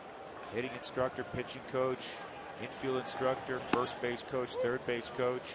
And you should note that the guys that coach the bases, Richie Dower is the infield instructor for the Rockies. Glenn Allen Hill has duties beyond being the first base coach. He works with the outfielders. Guy who works with base stealers, guys who work on the bunting game, that sort of thing. Tommy Runnels helps out with the bunting as well as being the bench coach. Well, Sanchez with a very quick 5th inning. Fowler, a strikeout victim for the 2nd time tonight, and we'll move on to the 6th inning. The Marlins leading 5-3.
Energy high efficiency inning.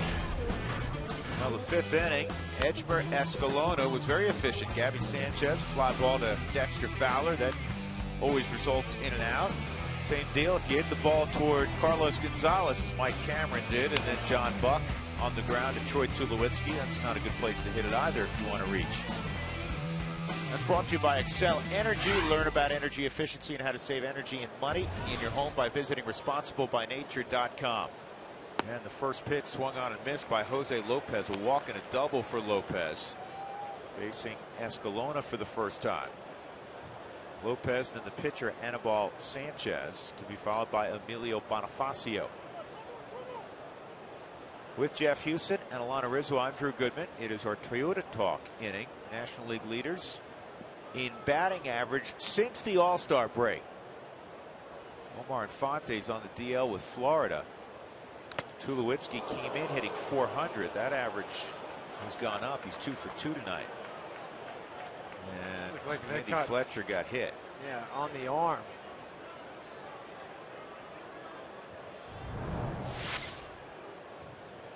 Looked like he caught him right on the right shoulder.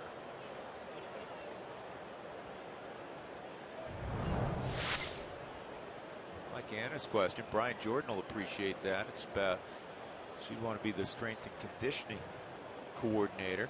Rockies have an excellent one of Brian Jordan. I'm one of the fools who went to bed last night before Giambi's blast. Well, Bob, shame on you, Bob. You're just an hour ahead of us, so he's way down in Harlingen, Texas. My wife's grandfather had a home there in the winter for years and years. We used to go down there. Nice town. We got a mental strength coach. The mental skills coach, yeah.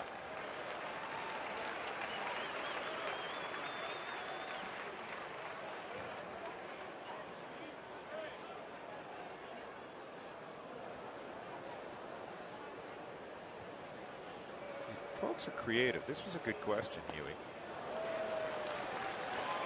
I'd just like to see what the responses are.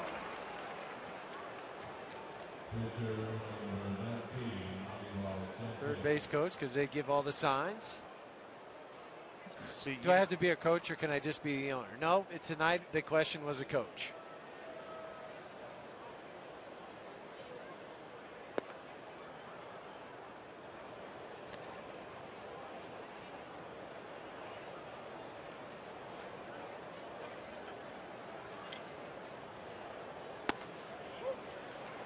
See, I think I'd like to.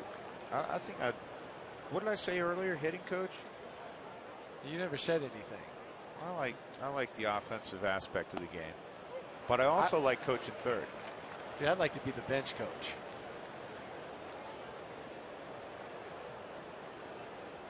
Bench coach and infield coach.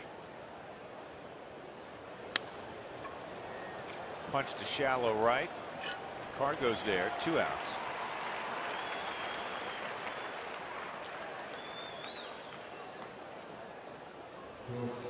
Tommy Reynolds, the bench coach. Greeley's own. Greeley West.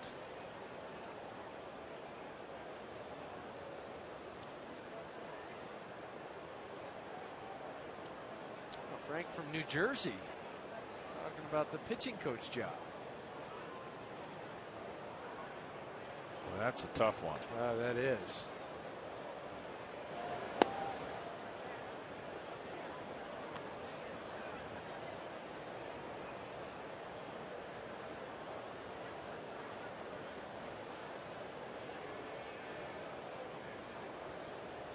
Here's the 1-0 on Bonifacio. That's high.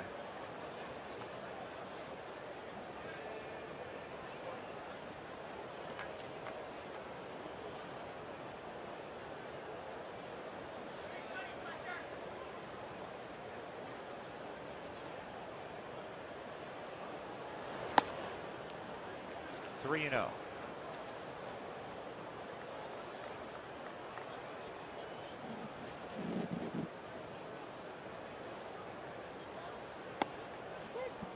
That's called a strike. 3-1.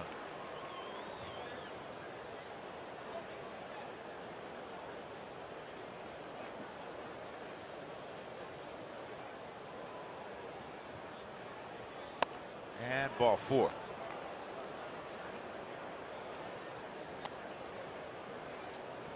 First base runner against Escalona. 2 outs, and Brian Peterson, Mr. Triple, will come up. Well, let me ask that question to the folks at home then, if they're the bench coach right now, because this is Tommy Reynolds' decision. With Bonifacio, first pitch, do you pitch out?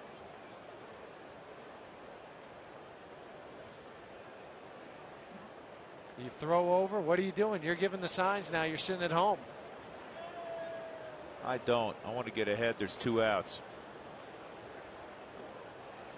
What do you do? I don't pitch out the first pitch. But I'm going to slide step. I'm going to tell him to slide step so he's quicker to the plate.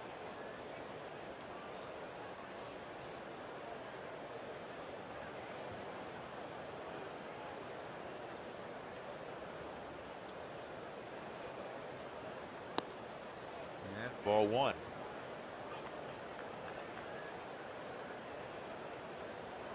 So I think if you're the mental skills coach like the Rockies, Ron Svedovich, who has to sometimes you got to hang out with the pitching coach too when the pitchers aren't doing well. Or the hitting coach. Yeah, or the hitting coach to help those guys out, keep their sanity. Runner going, throw to second. Wow, Tulowitzki, I think, thought he had Bonifacio. Good throw by Iannetta. What'd you have? Iannetta was 197. I mean, and Escalona was quick to the plate too.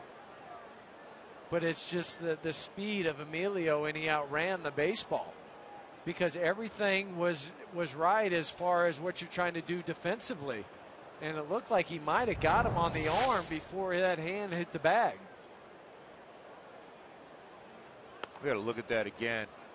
Mike, can you tee that up in the truck for us? You usually do that on what's known as talkback. We'll just let's look, slow it down, and it's kind of a tough angle to see where that hand is in relation. Like you know what? He was out, wasn't he? It doesn't matter. Got the pop-up of Peterson. Another strong inning from Escalona as he punches his fist into the glove. Rockies trailing by 2.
It'll be Ellis, Gonzalez, and Tulowitzki for Colorado. Today's minor league report is presented by Suzuki Auto's all-wheel drive lineup. Suzuki, the power of engineering. A little something different because there's a bobblehead day coming up for one Troy Tulowitzki, but check this out.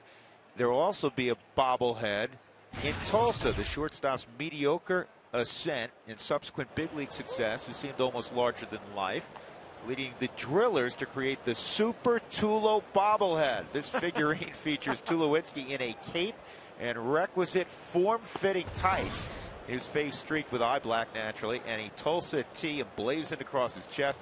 Exactly what powers he possesses remain unconfirmed, but are rumored to include the ability to hit for power when down in the count and traveling between cities in a single plane trip. Rocking the mullet, too. Yeah, Tulowitzki only played 126 games in the minor leagues before heading to the big leagues. Never played a day at AAA. 104 games, Tulsa Driller, 291 average, 13 home runs. And short of a statue, you'll get that figurine Tulo with the cape on it and the tights. That'll fit in Tulo's locker perfectly, by the way. Mark Ellis has struck out, 1 out. We haven't forgot about the ball game. You know, we talked about the one down in Tulsa, the bobblehead. Well, the first 10,000 here that same day, the 20th, will receive a Troy Tulowitzki bobblehead here, courtesy of King Soopers. The gates will open 2 hours before the 2:10 start time. So he can put both bobbleheads up in his locker. He's got so much stuff in his locker anyhow that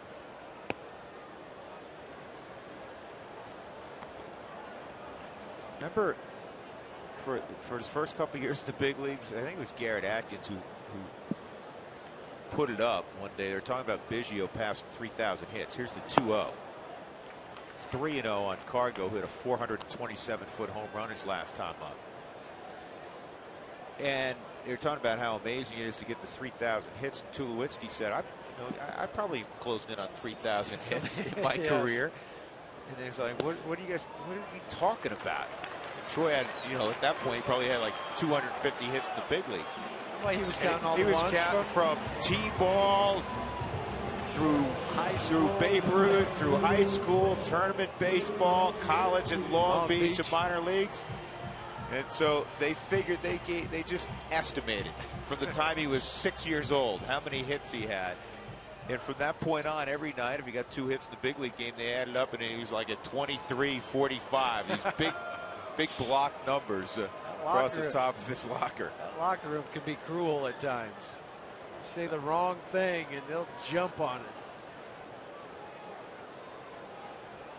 It's the first walk allowed tonight. Sanchez didn't want any part of Cargo, but he's got Tulo now. He takes a strike. Troy, a 445-foot home run his first time up, and then a double to right in the fourth. The Rockies have 4 hits. 3 have landed on the other side of the fence. Nice if one of these landed on the other side of the fence with a couple runners on.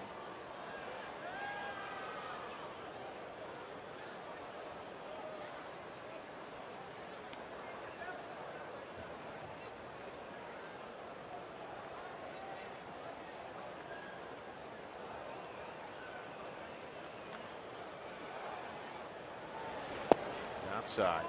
Jack McKeon is a wonderful man. He's very funny because he's old school. I mean, he's truly old school. And he was asked after the ball game. Actually, he was upset with how things finished, but he was asked about Mike Stanton's 472-foot home run.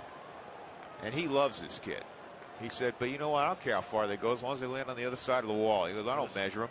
They count the same, right? It doesn't matter. It's not. It doesn't get an extra half point for it hitting it any further.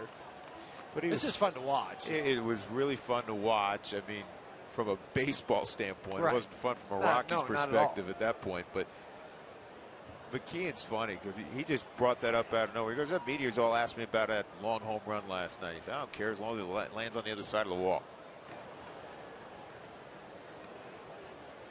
His son Casey worked as a special assistant to Dan O'Dowd for a number of years. Casey's over in the Far East right now on a trip, checking out talent over there.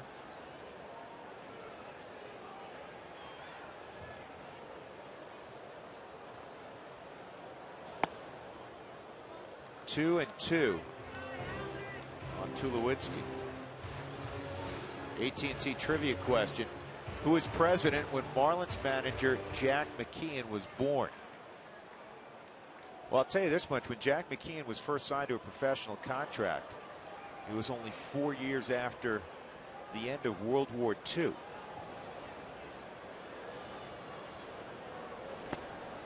it's 3 and 2.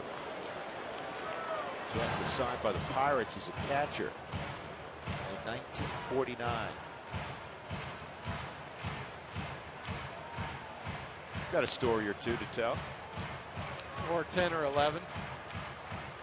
Around the game as long as he has. He's seen it all and been probably a part of all of it, too. Stay out of the double play, run Carlos.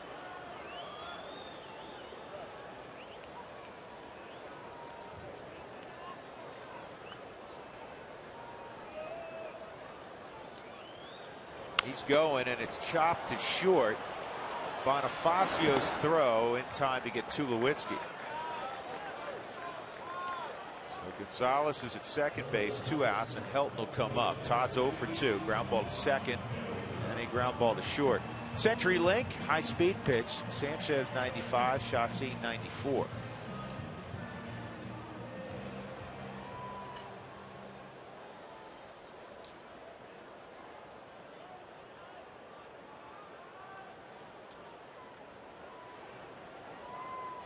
Mike Cameron a couple of steps toward left center. And Todd takes that pitch in, ball 1. Well, looking for his 63rd RBI.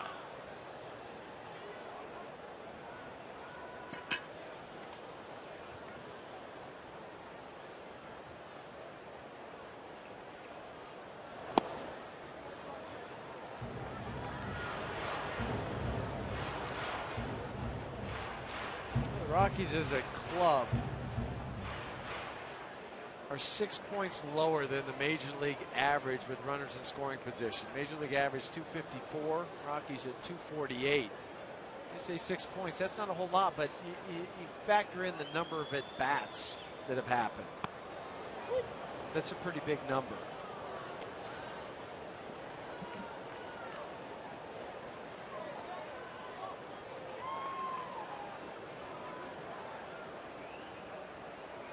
Josh Renicky throwing in the Rockies pen. 2-1. And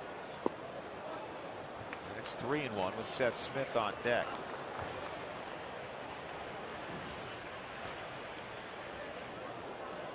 You have to remember too that the pitcher spot's right behind Seth Smith with the double switch.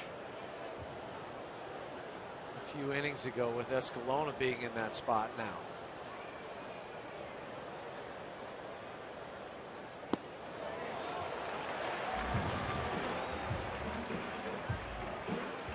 Ball 4. Todd goes down to first. 2 on for Smith with 2 outs.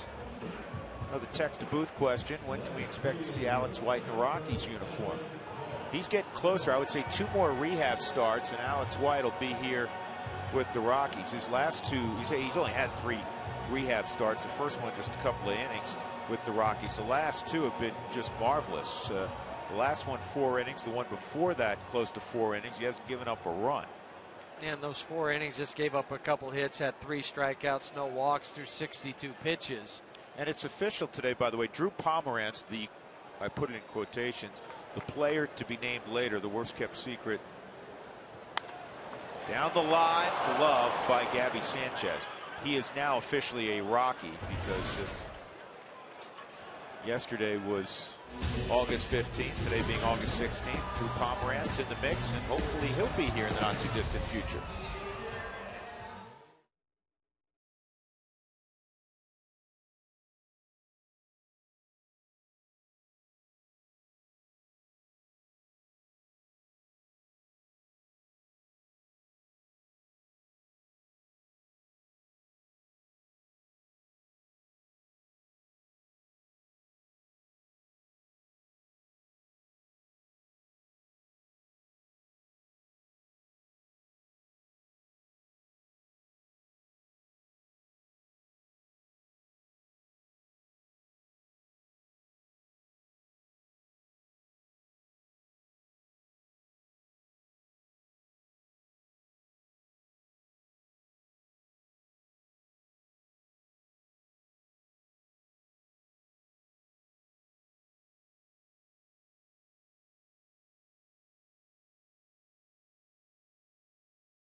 Inning in the middle of the second inning, right-handed pitcher Juan Nicasio and his mother from the Dominican Republic introduced to the crowd here at Coors Field. He met with his teammates for the first time yesterday since the incident, and this afternoon he spoke to the media for the first time about the incident.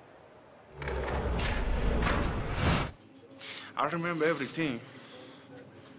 Yeah, I remember when the ball hit me on the day. I remember everything. Yeah, I wanna pitch again. He's already said he's going to be a 20-game winner. He's been joking for a long time, guys, since this happened. It's so good to see him there, all smiles. Just great to see him. 20-game winner, it doesn't matter. Let's get him healthy, and then we'll get him back on the mound, guys. All right, Alana, 2-0. Edgemer Escalona facing Mike Stanton. And I remember talking to Keith Duggar the very next day after a very scary incident with Nicasio, and he said, I believe he definitely will pitch again in the big leagues not so much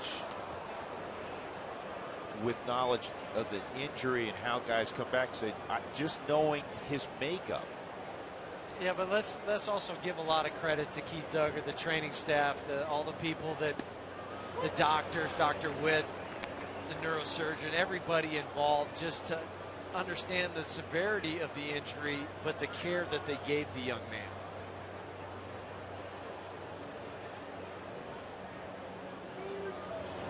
Yeah, that's another Mike Stanton, where's this one going to land?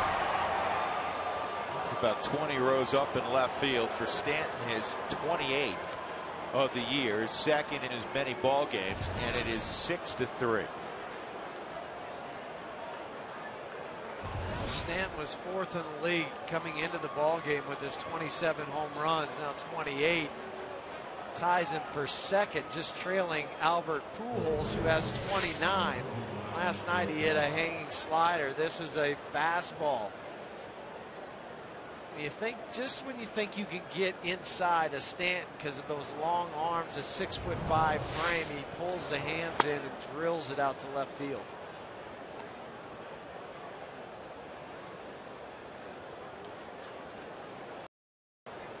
Wait till he figures it out. That's scary.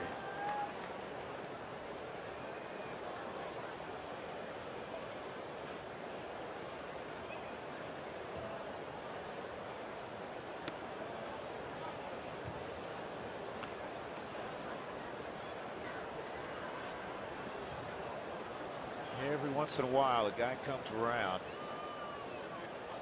that defies logic.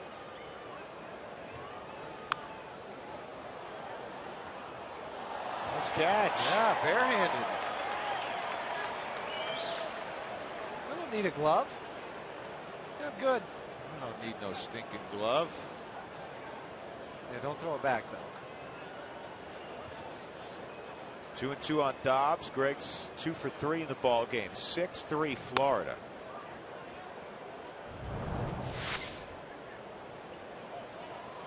One more look at this. Yep. Reach up. We got it covered, everybody. Sit back down.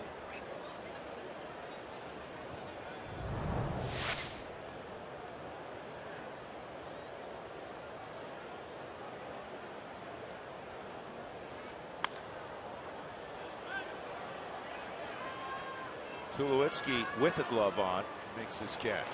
1 out. Gabby Sanchez coming up. Sanchez is 0 for 3. Let's answer our AT&T trivia question. Who was president when Marlins manager Jack McKeon was born? In pretty good vacuum, didn't he? Herbert Hoover. I guess not. Jack closing in on his 81st birthday. I think it's wonderful. I really do. That, and this wasn't done for publicity. This was done because Jack McKeon is a special advisor since he left the managerial post for the Marlins, was involved day to day watching the ball game back in the mid-Atlantic states and talking every day to Jeffrey Loria, the owner, and giving his suggestions. That's a foul ball. They just needed somebody to come in and kind of calm the waters a little bit. He has a great presence to him. And you know what? Listen, if Jack McKeon, if I'm in their situation, Larry Beinfest, their president, the work he's done so far this year and the energy he has, open up a new stadium with Jack McKeon at the helm. I don't, I'm sure they have other candidates, but if that's what were to transpire, I think every guy in that Florida Marlin clubhouse would be fine with it because they know he's as sharp as can be, and they've been a better baseball team since he came on board. Yeah, and if he wants to come back and do it, he's earned that right.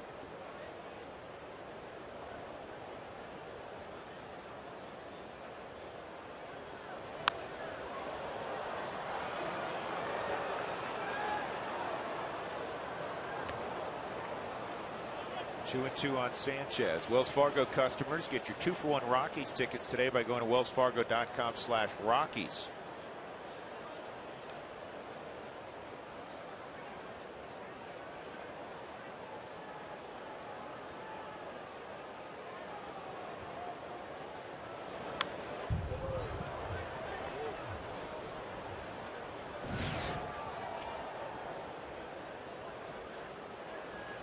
Last couple of pitches from Escalona, just up a little bit.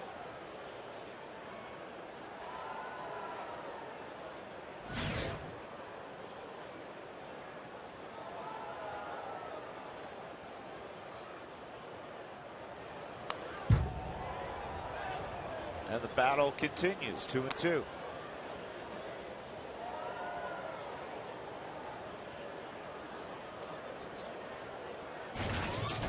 Rockies are looking for the fan photo of the year, so submit one that expresses your favorite Coors Field experience at coloradorockies.com/photo. Mark Ellis, 2 outs.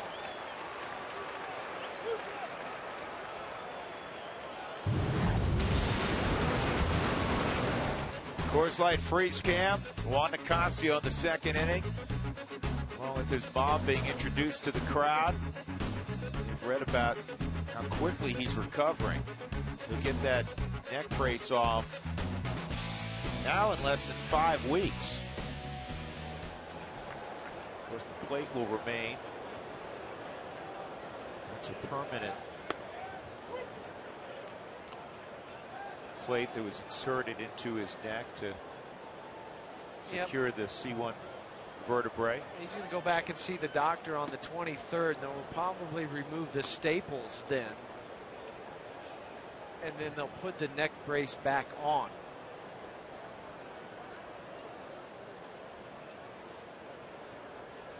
Here's the 1-1 on Cameron. That's a strike. 17 years in the big leagues now for Mike Cameron. 1,937 games, closing in on 1,700 hits. He's hit 275 home runs.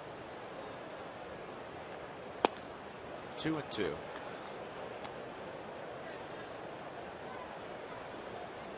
Tell you another athlete. I was talking to Cameron about Stanton, another athlete he mentioned. He mentioned Winfield and Strawberry, those big, strong guys from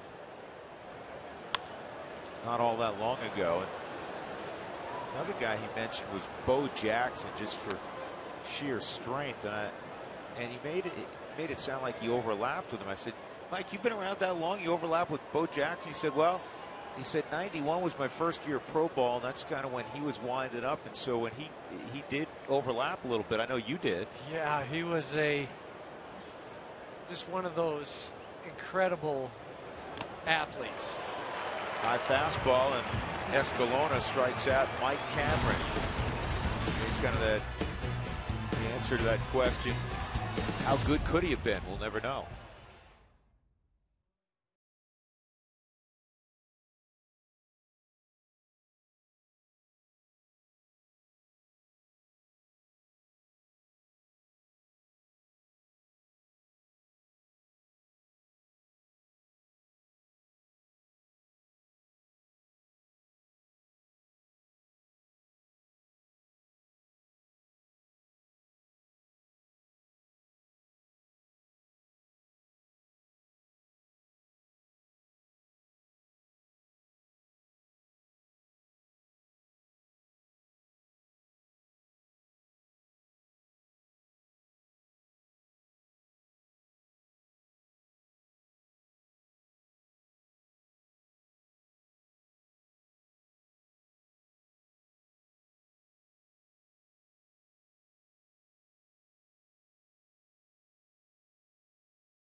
COL on Root Sports is brought to you by King Supers.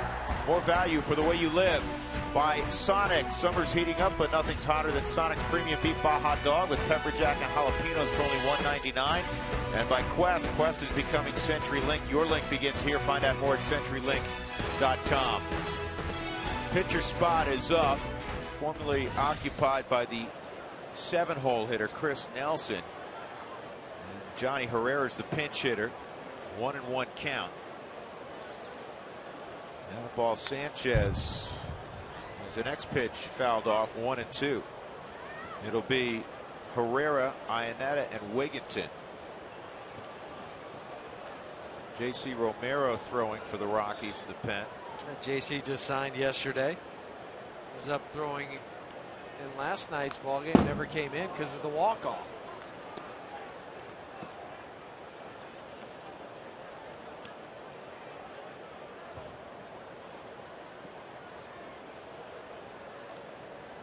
Escalona did a terrific job. 3 innings, 1 run. That solo home run by Stanton.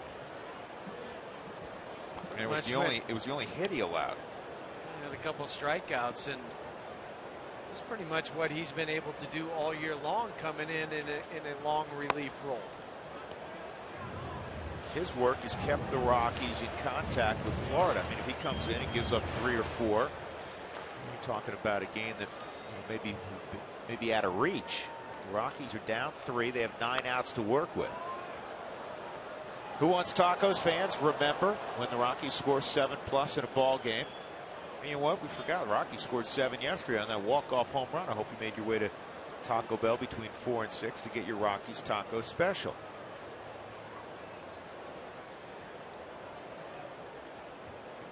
Six to 3. They score, win this ball game, they'll get tacos again. Johnny Herrera goes down swinging. That'll bring up Iannetta. And a strikeout number 6 tonight for Sanchez. Another text the booth question presented by OfficeLiquidators.com. Is there any chance we will see Christian Friedrich in the big leagues this season? Well, Friedrich, after 2 really poor outings, had a very good outing yesterday. He took a no-hitter into the 6th inning. Ended up pitching 6 innings of 1-hit baseball. I don't know if you'll see him this year. I think that's still to be determined.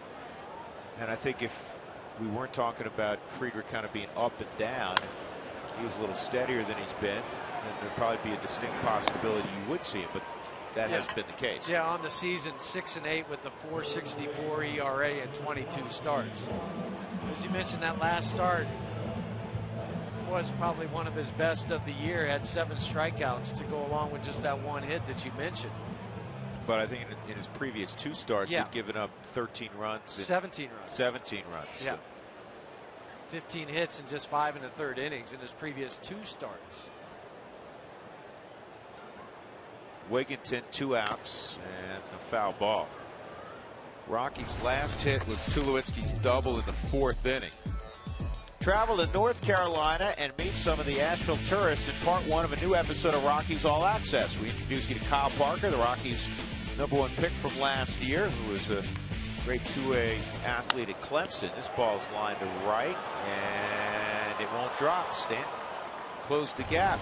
And you'll also meet the skipper's youngest son, Mark Tracy, who's having a nice year at Asheville. All of that coming up on Rockies All Access Thursday night at 6:30. Rockies trailing as we go to the 8th, 6-3.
Back. Once again, Florida got the quick jump on the Rockies in the first inning. They would score 3 times. Mike Cameron, a 2-run single with 2 outs. As the Marlins would hit around against Chacin in the first inning.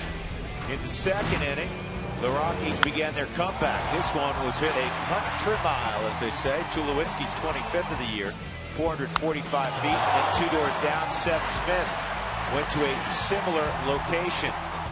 All of a sudden, it was 3-2. And then Cargo, look at this rocket. It was 5-2 before he hit that, 5-3 after he trotted around the bases. And then Mike Stanton with another home run. 6-3. And look back, brought to you by Cooney Lexus, where luxury has an address on South Broadway in Littleton. And J.C. Romero making his Rockies debut, but this is far from JC's debut in the big leagues. He's 35 and he has been around. Yeah, over 9 years of service time for JC, former 21st round pick back in '97 on the Minnesota Twins. And John Buck greets him with a hard single to left. Well, JC's last outing in the big leagues was against the same Florida Marlins back on June 15th.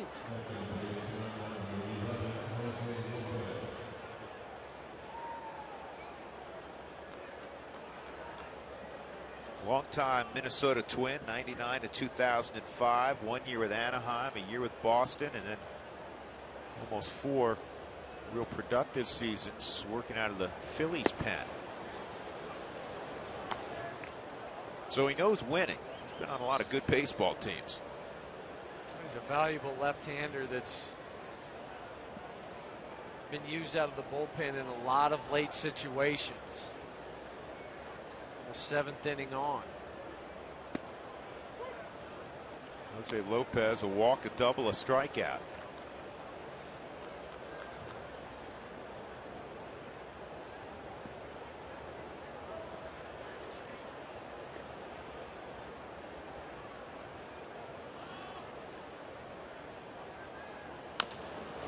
This is over the mound. Tulowitzki waits and he gets both. Boy, that's a nice play by Troy. Kind of waited at the bag, said, come on, get to me, get to me, get to me. And what you're afraid of for a shortstop or a second baseman, whoever has this ball, is that it's going to kick somewhere off that bag and you're not going to be able to get it. But as it gets closer, you get that hop, you step on the bag, all in one motion, make the throw. I've seen guys wait back by the bag, and then that last hop will catch the corner but kick it off in a different direction. Well, Anibal Sanchez throwing one of his better games in a while. It's a slider on the outside corner for a strike. As we mentioned before, he had lost 5 straight decisions. His last win was back on June 10th.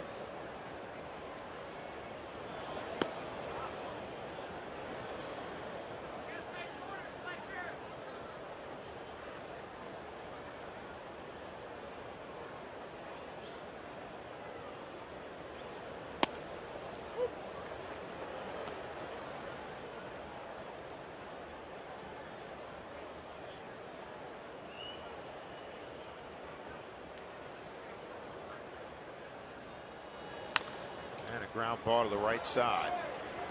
Ellis has it, and now the Rockies will come up with just 6 outs to work with offensively, trailing by 3 runs. It's officially late.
today's Ecotech game summary. It's brought to you by Ecotech Institute Denver, where you can make the world your workplace.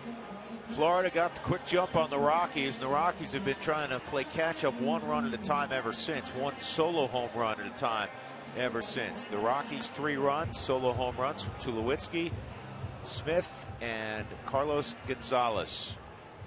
Mike Stanton has hit another home run for Florida. Top of the order in the 8th inning, Alfredo Amezaga has come in defensively for Jack McKeon's club. Jose Lopez goes out. And that's strike 1 on Dexter, who's had a tough night facing Anibal Sanchez. A strikeout, a ground ball to first, and another strikeout. Really the top 2 guys in the order. And Mark Ellis following him up. Between the 2 of them, 5 strikeouts, and that's what Sanchez has on the evening. Just 94 pitches now for Sanchez.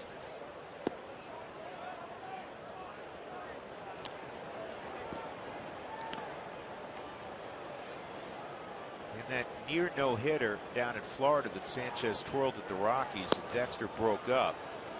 And the broken bat roller through the right side. He was so dominant that he faced only 3 over the minimum.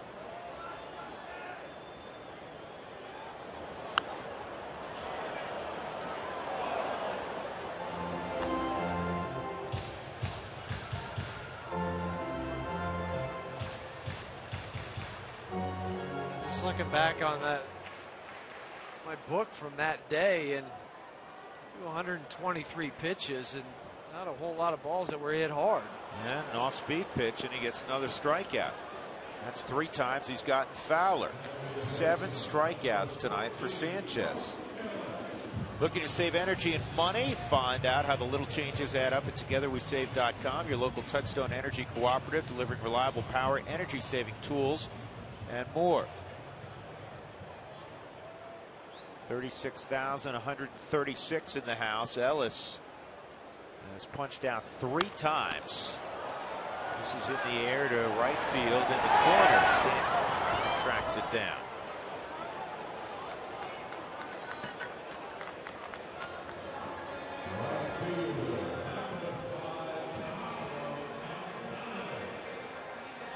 Carlos Gonzalez coming up. Rockies fans, we want you to check out the Root Sports website. Check out our video page to hear the Root Sports announcers answer the questions you ask. Find that and more at RockyMountain.rootsports.com. The Rockies' last hit was in the 4th inning. Tulowitzki's double, which followed Carlos Gonzalez's home run. It's fouled off his foot. The only other base runner since the 4th inning, Cargo walked in the 6th.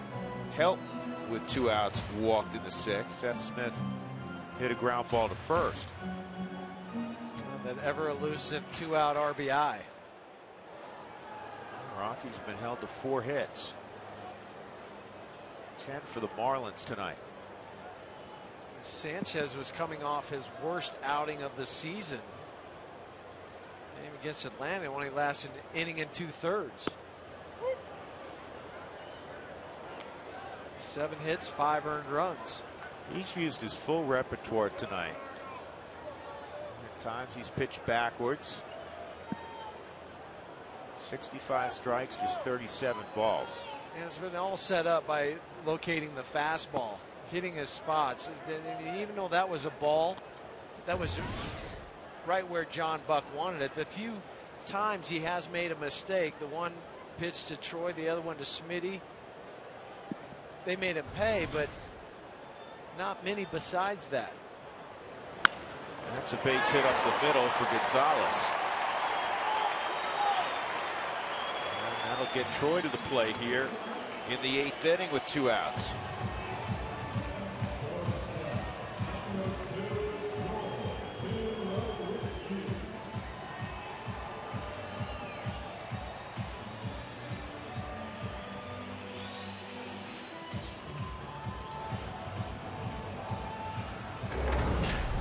Second inning, Tulowitzki leading off, and he got every bit of this.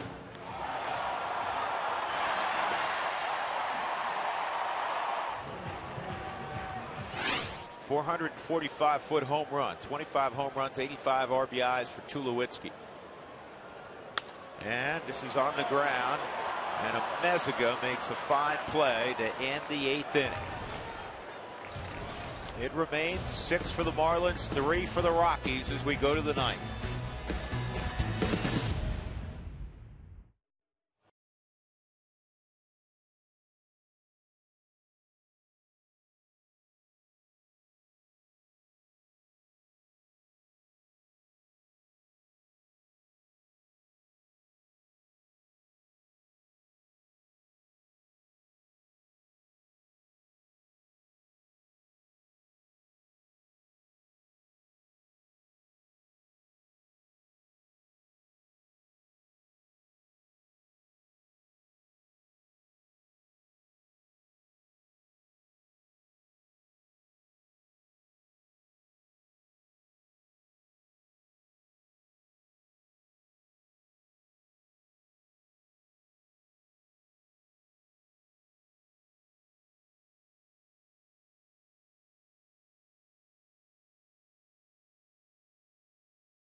Florida. Coming up afterwards, the Toyota postgame show. For all the details, here's Tom Helmer. And I want you guys to pay attention, especially you, Jeff. First, we're going to talk about flying solo.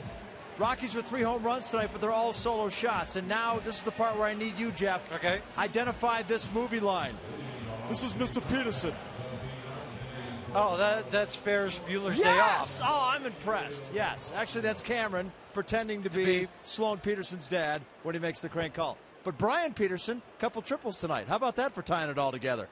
We'll have much more coming up on the Toyota I was postgame wondering show. how he's going to get back well, to you know, that. it's Peterson. I think Brian Peterson is also the dog on Family Guy, if I'm correct. Tom, for those that would suggest that's a reach, I'm not buying it. You're not buying it? It tied together perfectly No, for you? it tied together Mr. Peterson. beautifully. Absolutely. I want you out front with Sloan. There you go. That's all I can do. I have to go home and rent that. I haven't seen Ferris Bueller's Yep. Day Off in a while. Matthew Broderick's in his 70s now, isn't he? That's a good movie when they go to the Cubs game. I don't know if I should allow my kids to see that quite yet. Here's the 1-0 to Bonifacio. It's in there.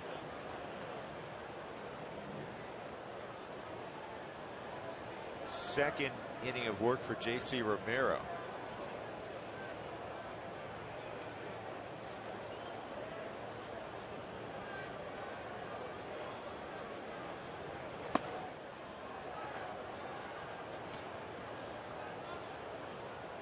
By the way, Arizona came from behind to beat Roy Halladay tonight, 3-2 late.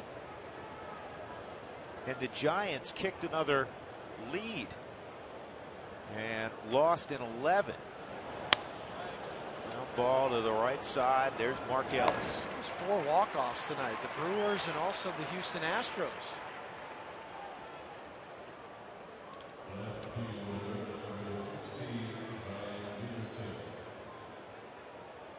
Windshield injured. Could a windshield be injured? Sure. Okay. Well, call Safe Flight Auto Glass at 303-287-5000 if your windshield has a hammy or calf strain. Go to safelight.com. Or a rock chip. Or just a complete fracture. All right. If you got the complete fracture, you better go in a hurry. So Arizona now leading the division by 3.5 games.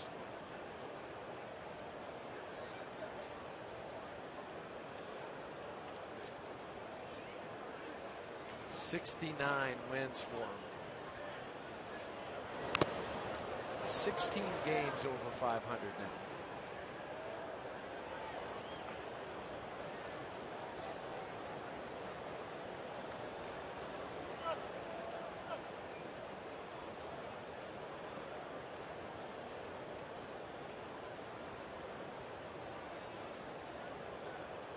Well, they have 69 wins, which is only 4 more than they had all of last year. Center field and a base hit for Peterson.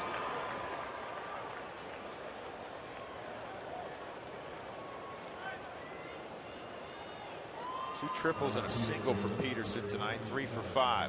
This copyrighted telecast is presented by authority of the Colorado Rockies and may not be reproduced or retransmitted in any form. The accounts and descriptions of this game may not be disseminated without the express written consent of the Colorado Rockies. Mike Stanton is coming up. And Jim Tracy is going out.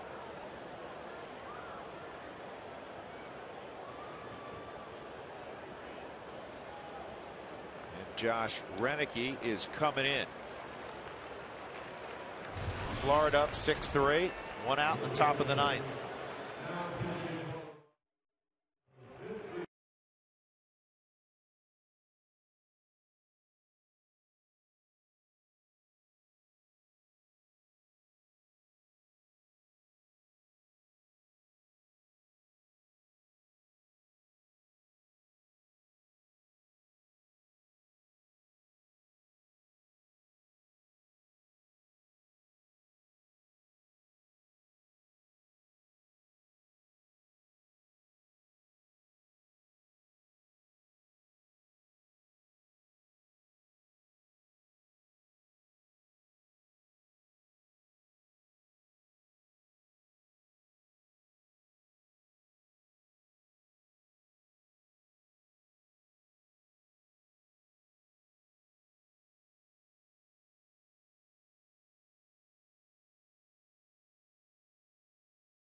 The latest in Rockies happenings all season long. Text the word alerts to 720-720.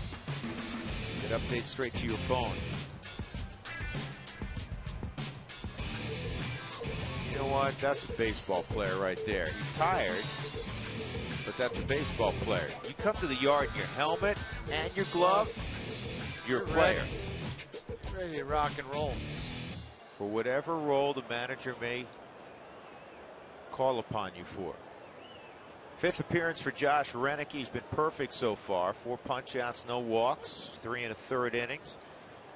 And he'll face Mike Stanton. A walk, fielder's choice, strikeout, and a home run.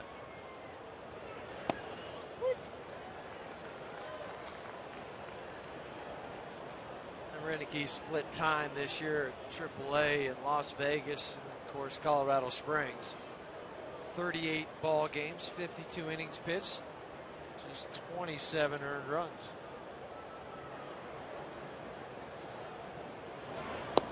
Outside.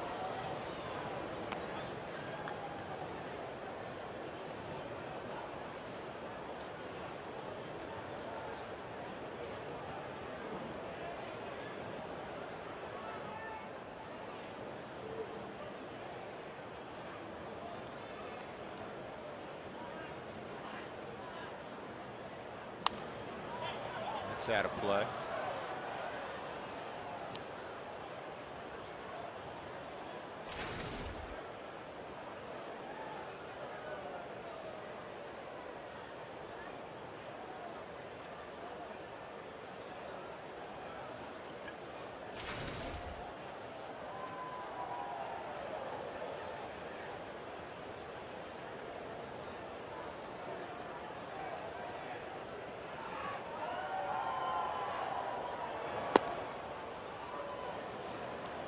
Two balls, 2 strikes.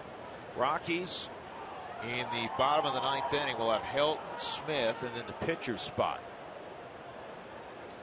If you keep a 3-run game, you get 2 on, you know who you'll see. Giambi, the hero of last night's game.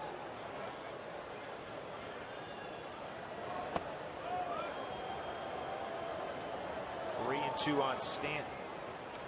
Peterson at first.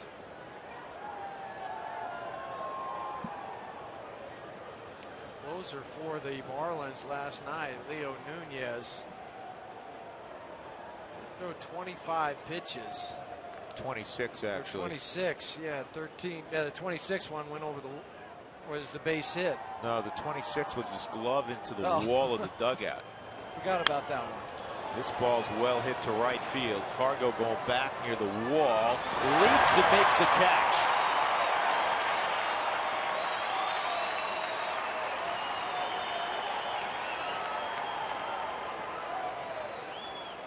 Nice play, Carlos Gonzalez. No matter what position he plays on the field, he can cover the ground. Leaping play into the corner over there where the wall. There's a little angle out there right at the 350 mark, and you have to know your surroundings. Carlos does. Greg Dobbs at the plate. He's 2 for 4.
Make sure you make it out to Coors Field on August 17th for the Colorado Lottery's Mega Millions Day. Select fans will win prizes courtesy of the Colorado Lottery. Be tomorrow.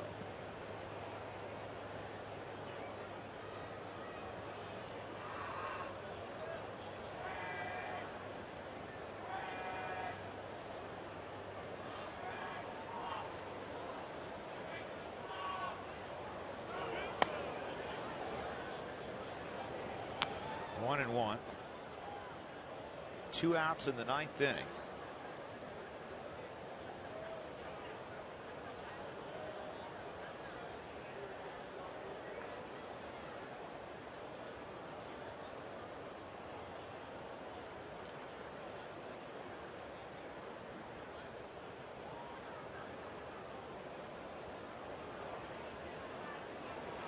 Runner going, and this ball's in the air to left field.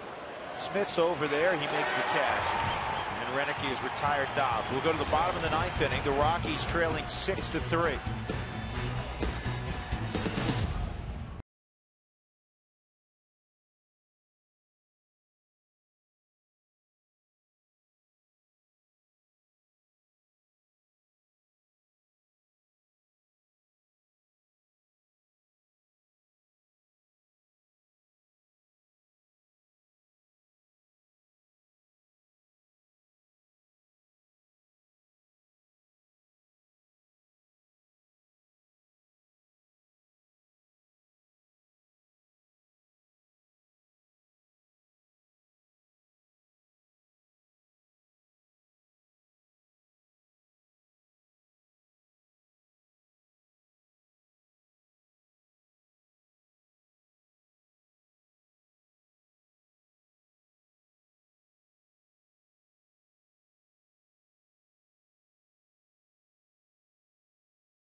Is brought to you by Southwest Airlines, new Rapid Rewards, unlimited reward seats and no blackout dates.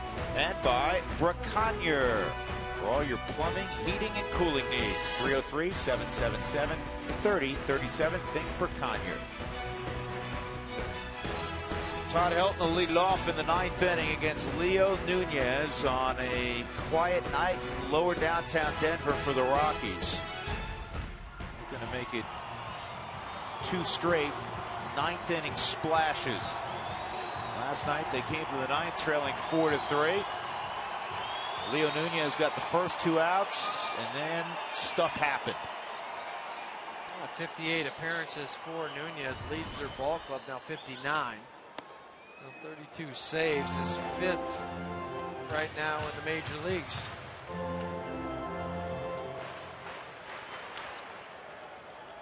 1-0 on Helton. Todd 0 for 2 and a walk, and this is looped to left. Get down, it will. A leadoff single for Helton. That is a beginning. Well, it's a huge beginning because of what happened to Nunez last night. I had to go out and get him, did Jack McKeon. Todd fights his ball off, slicing it in front of Brian Peterson in left field.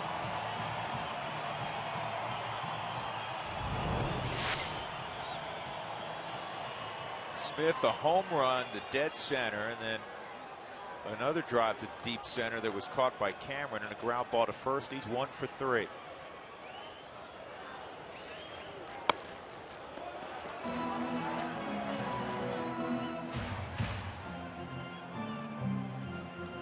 I go back to the St. Louis series. Todd Helton late in the ball game was at first base, and Pujols, he held him, he played in front of him, but he was a couple of steps off the bag, so he had a little more range. Sanchez is playing him, holding him on like he's Ricky Henderson. It's the 4th inning. Helton's not going anywhere. No, the only thing they could be guarding against, though, is the ball right down the line. I understand that, but you can still have your body squared up a little bit more. I think it would be better to have it squared up rather than having to kind of fight of it. And now he did turn just a little bit more.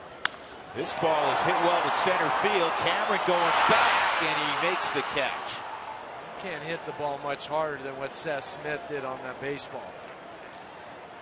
That was right on the money.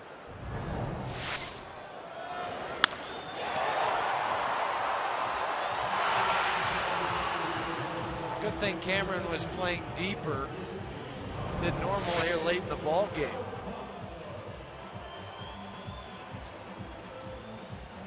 Eliezer Alfonso will pinch hit.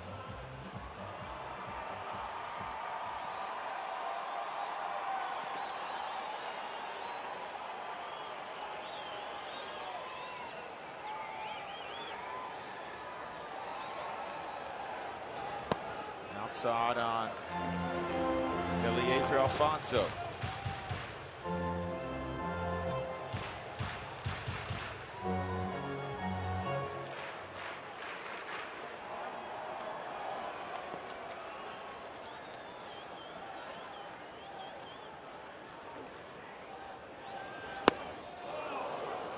One and one.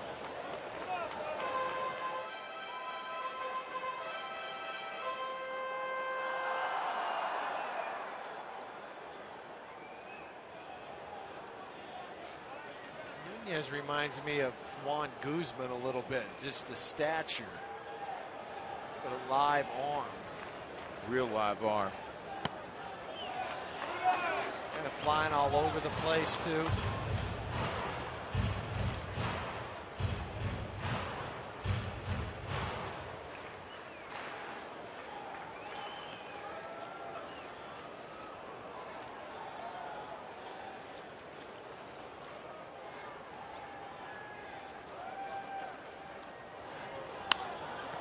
A pop up to shallow right.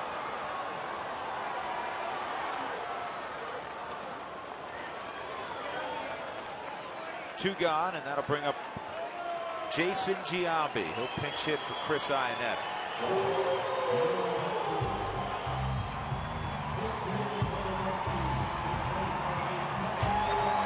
Tracy was hoping play the Giambino card with 2 men on.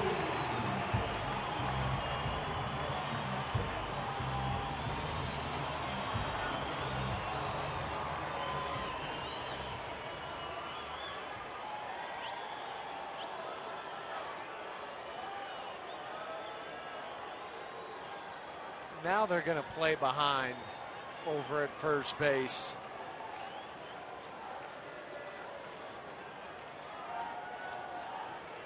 With Sanchez.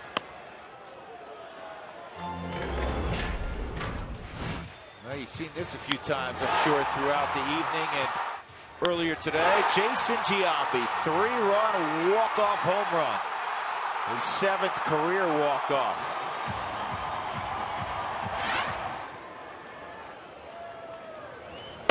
Third with the Rockies. Think about that. All those years in Oakland and the Yankees.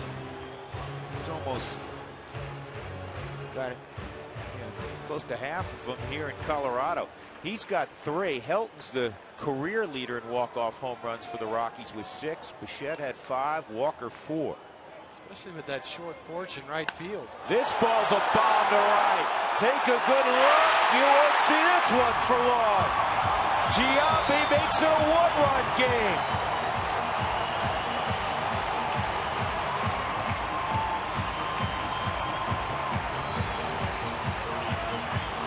It ain't that easy, is it? The last 2 days it has been for Jason. 2 home runs, 5 RBIs.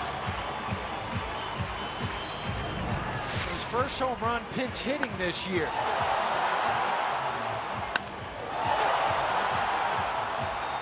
He got it, but just was it going to get hit off that wall? Was it going to climb up above it? No, it goes to the left of the wall. 6-5. Giambi's put a charge in the crowd again. Here's Wigginton, and he takes a strike. And with that home run, Giambi has now tied Mike Piazza for 42nd on the all-time home run list with 427. Down and through on the left side, a base hit. So Wigginton keeps the rally alive.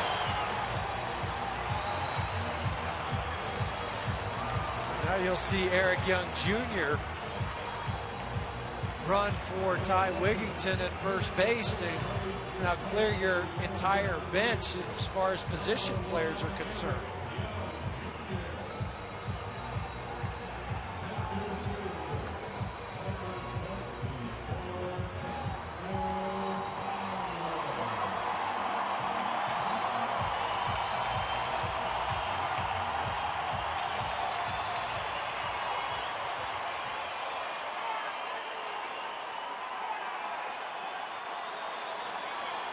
Two outs, Young at first base. Dex 0 for 4, 3 punch outs.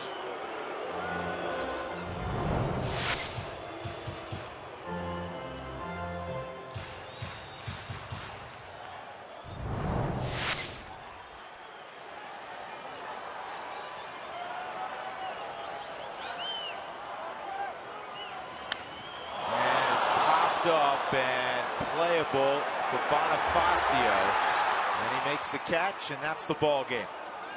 The Rockies come up short in this 9th inning. They do put a scare in Jack McKeon and the Marlins and Leo Nunez. Giambi hits another home run. They were just short a man on base tonight. 6-5 the final. The Marlins even the series with the Rockies at 1 apiece. Anibal Sanchez does it again to the Rockies. His first win in 11 starts. Today's delivery of the game is brought to you by Jimmy John's, America's favorite sandwich delivery guys. Other than the solo home run, Sanchez baffled the Rockies. He struck out 7, and he really handled the top of the order in Fowler and Ellis. Sanchez gets the win. He's now 7-6. Lifetime, he's 3-0 against the Rockies. Chacin takes the loss. He's 9-10. Nunez gets a shaky save, his 33rd. Stick around. The Toyota postgame show is next from here in Coors Field.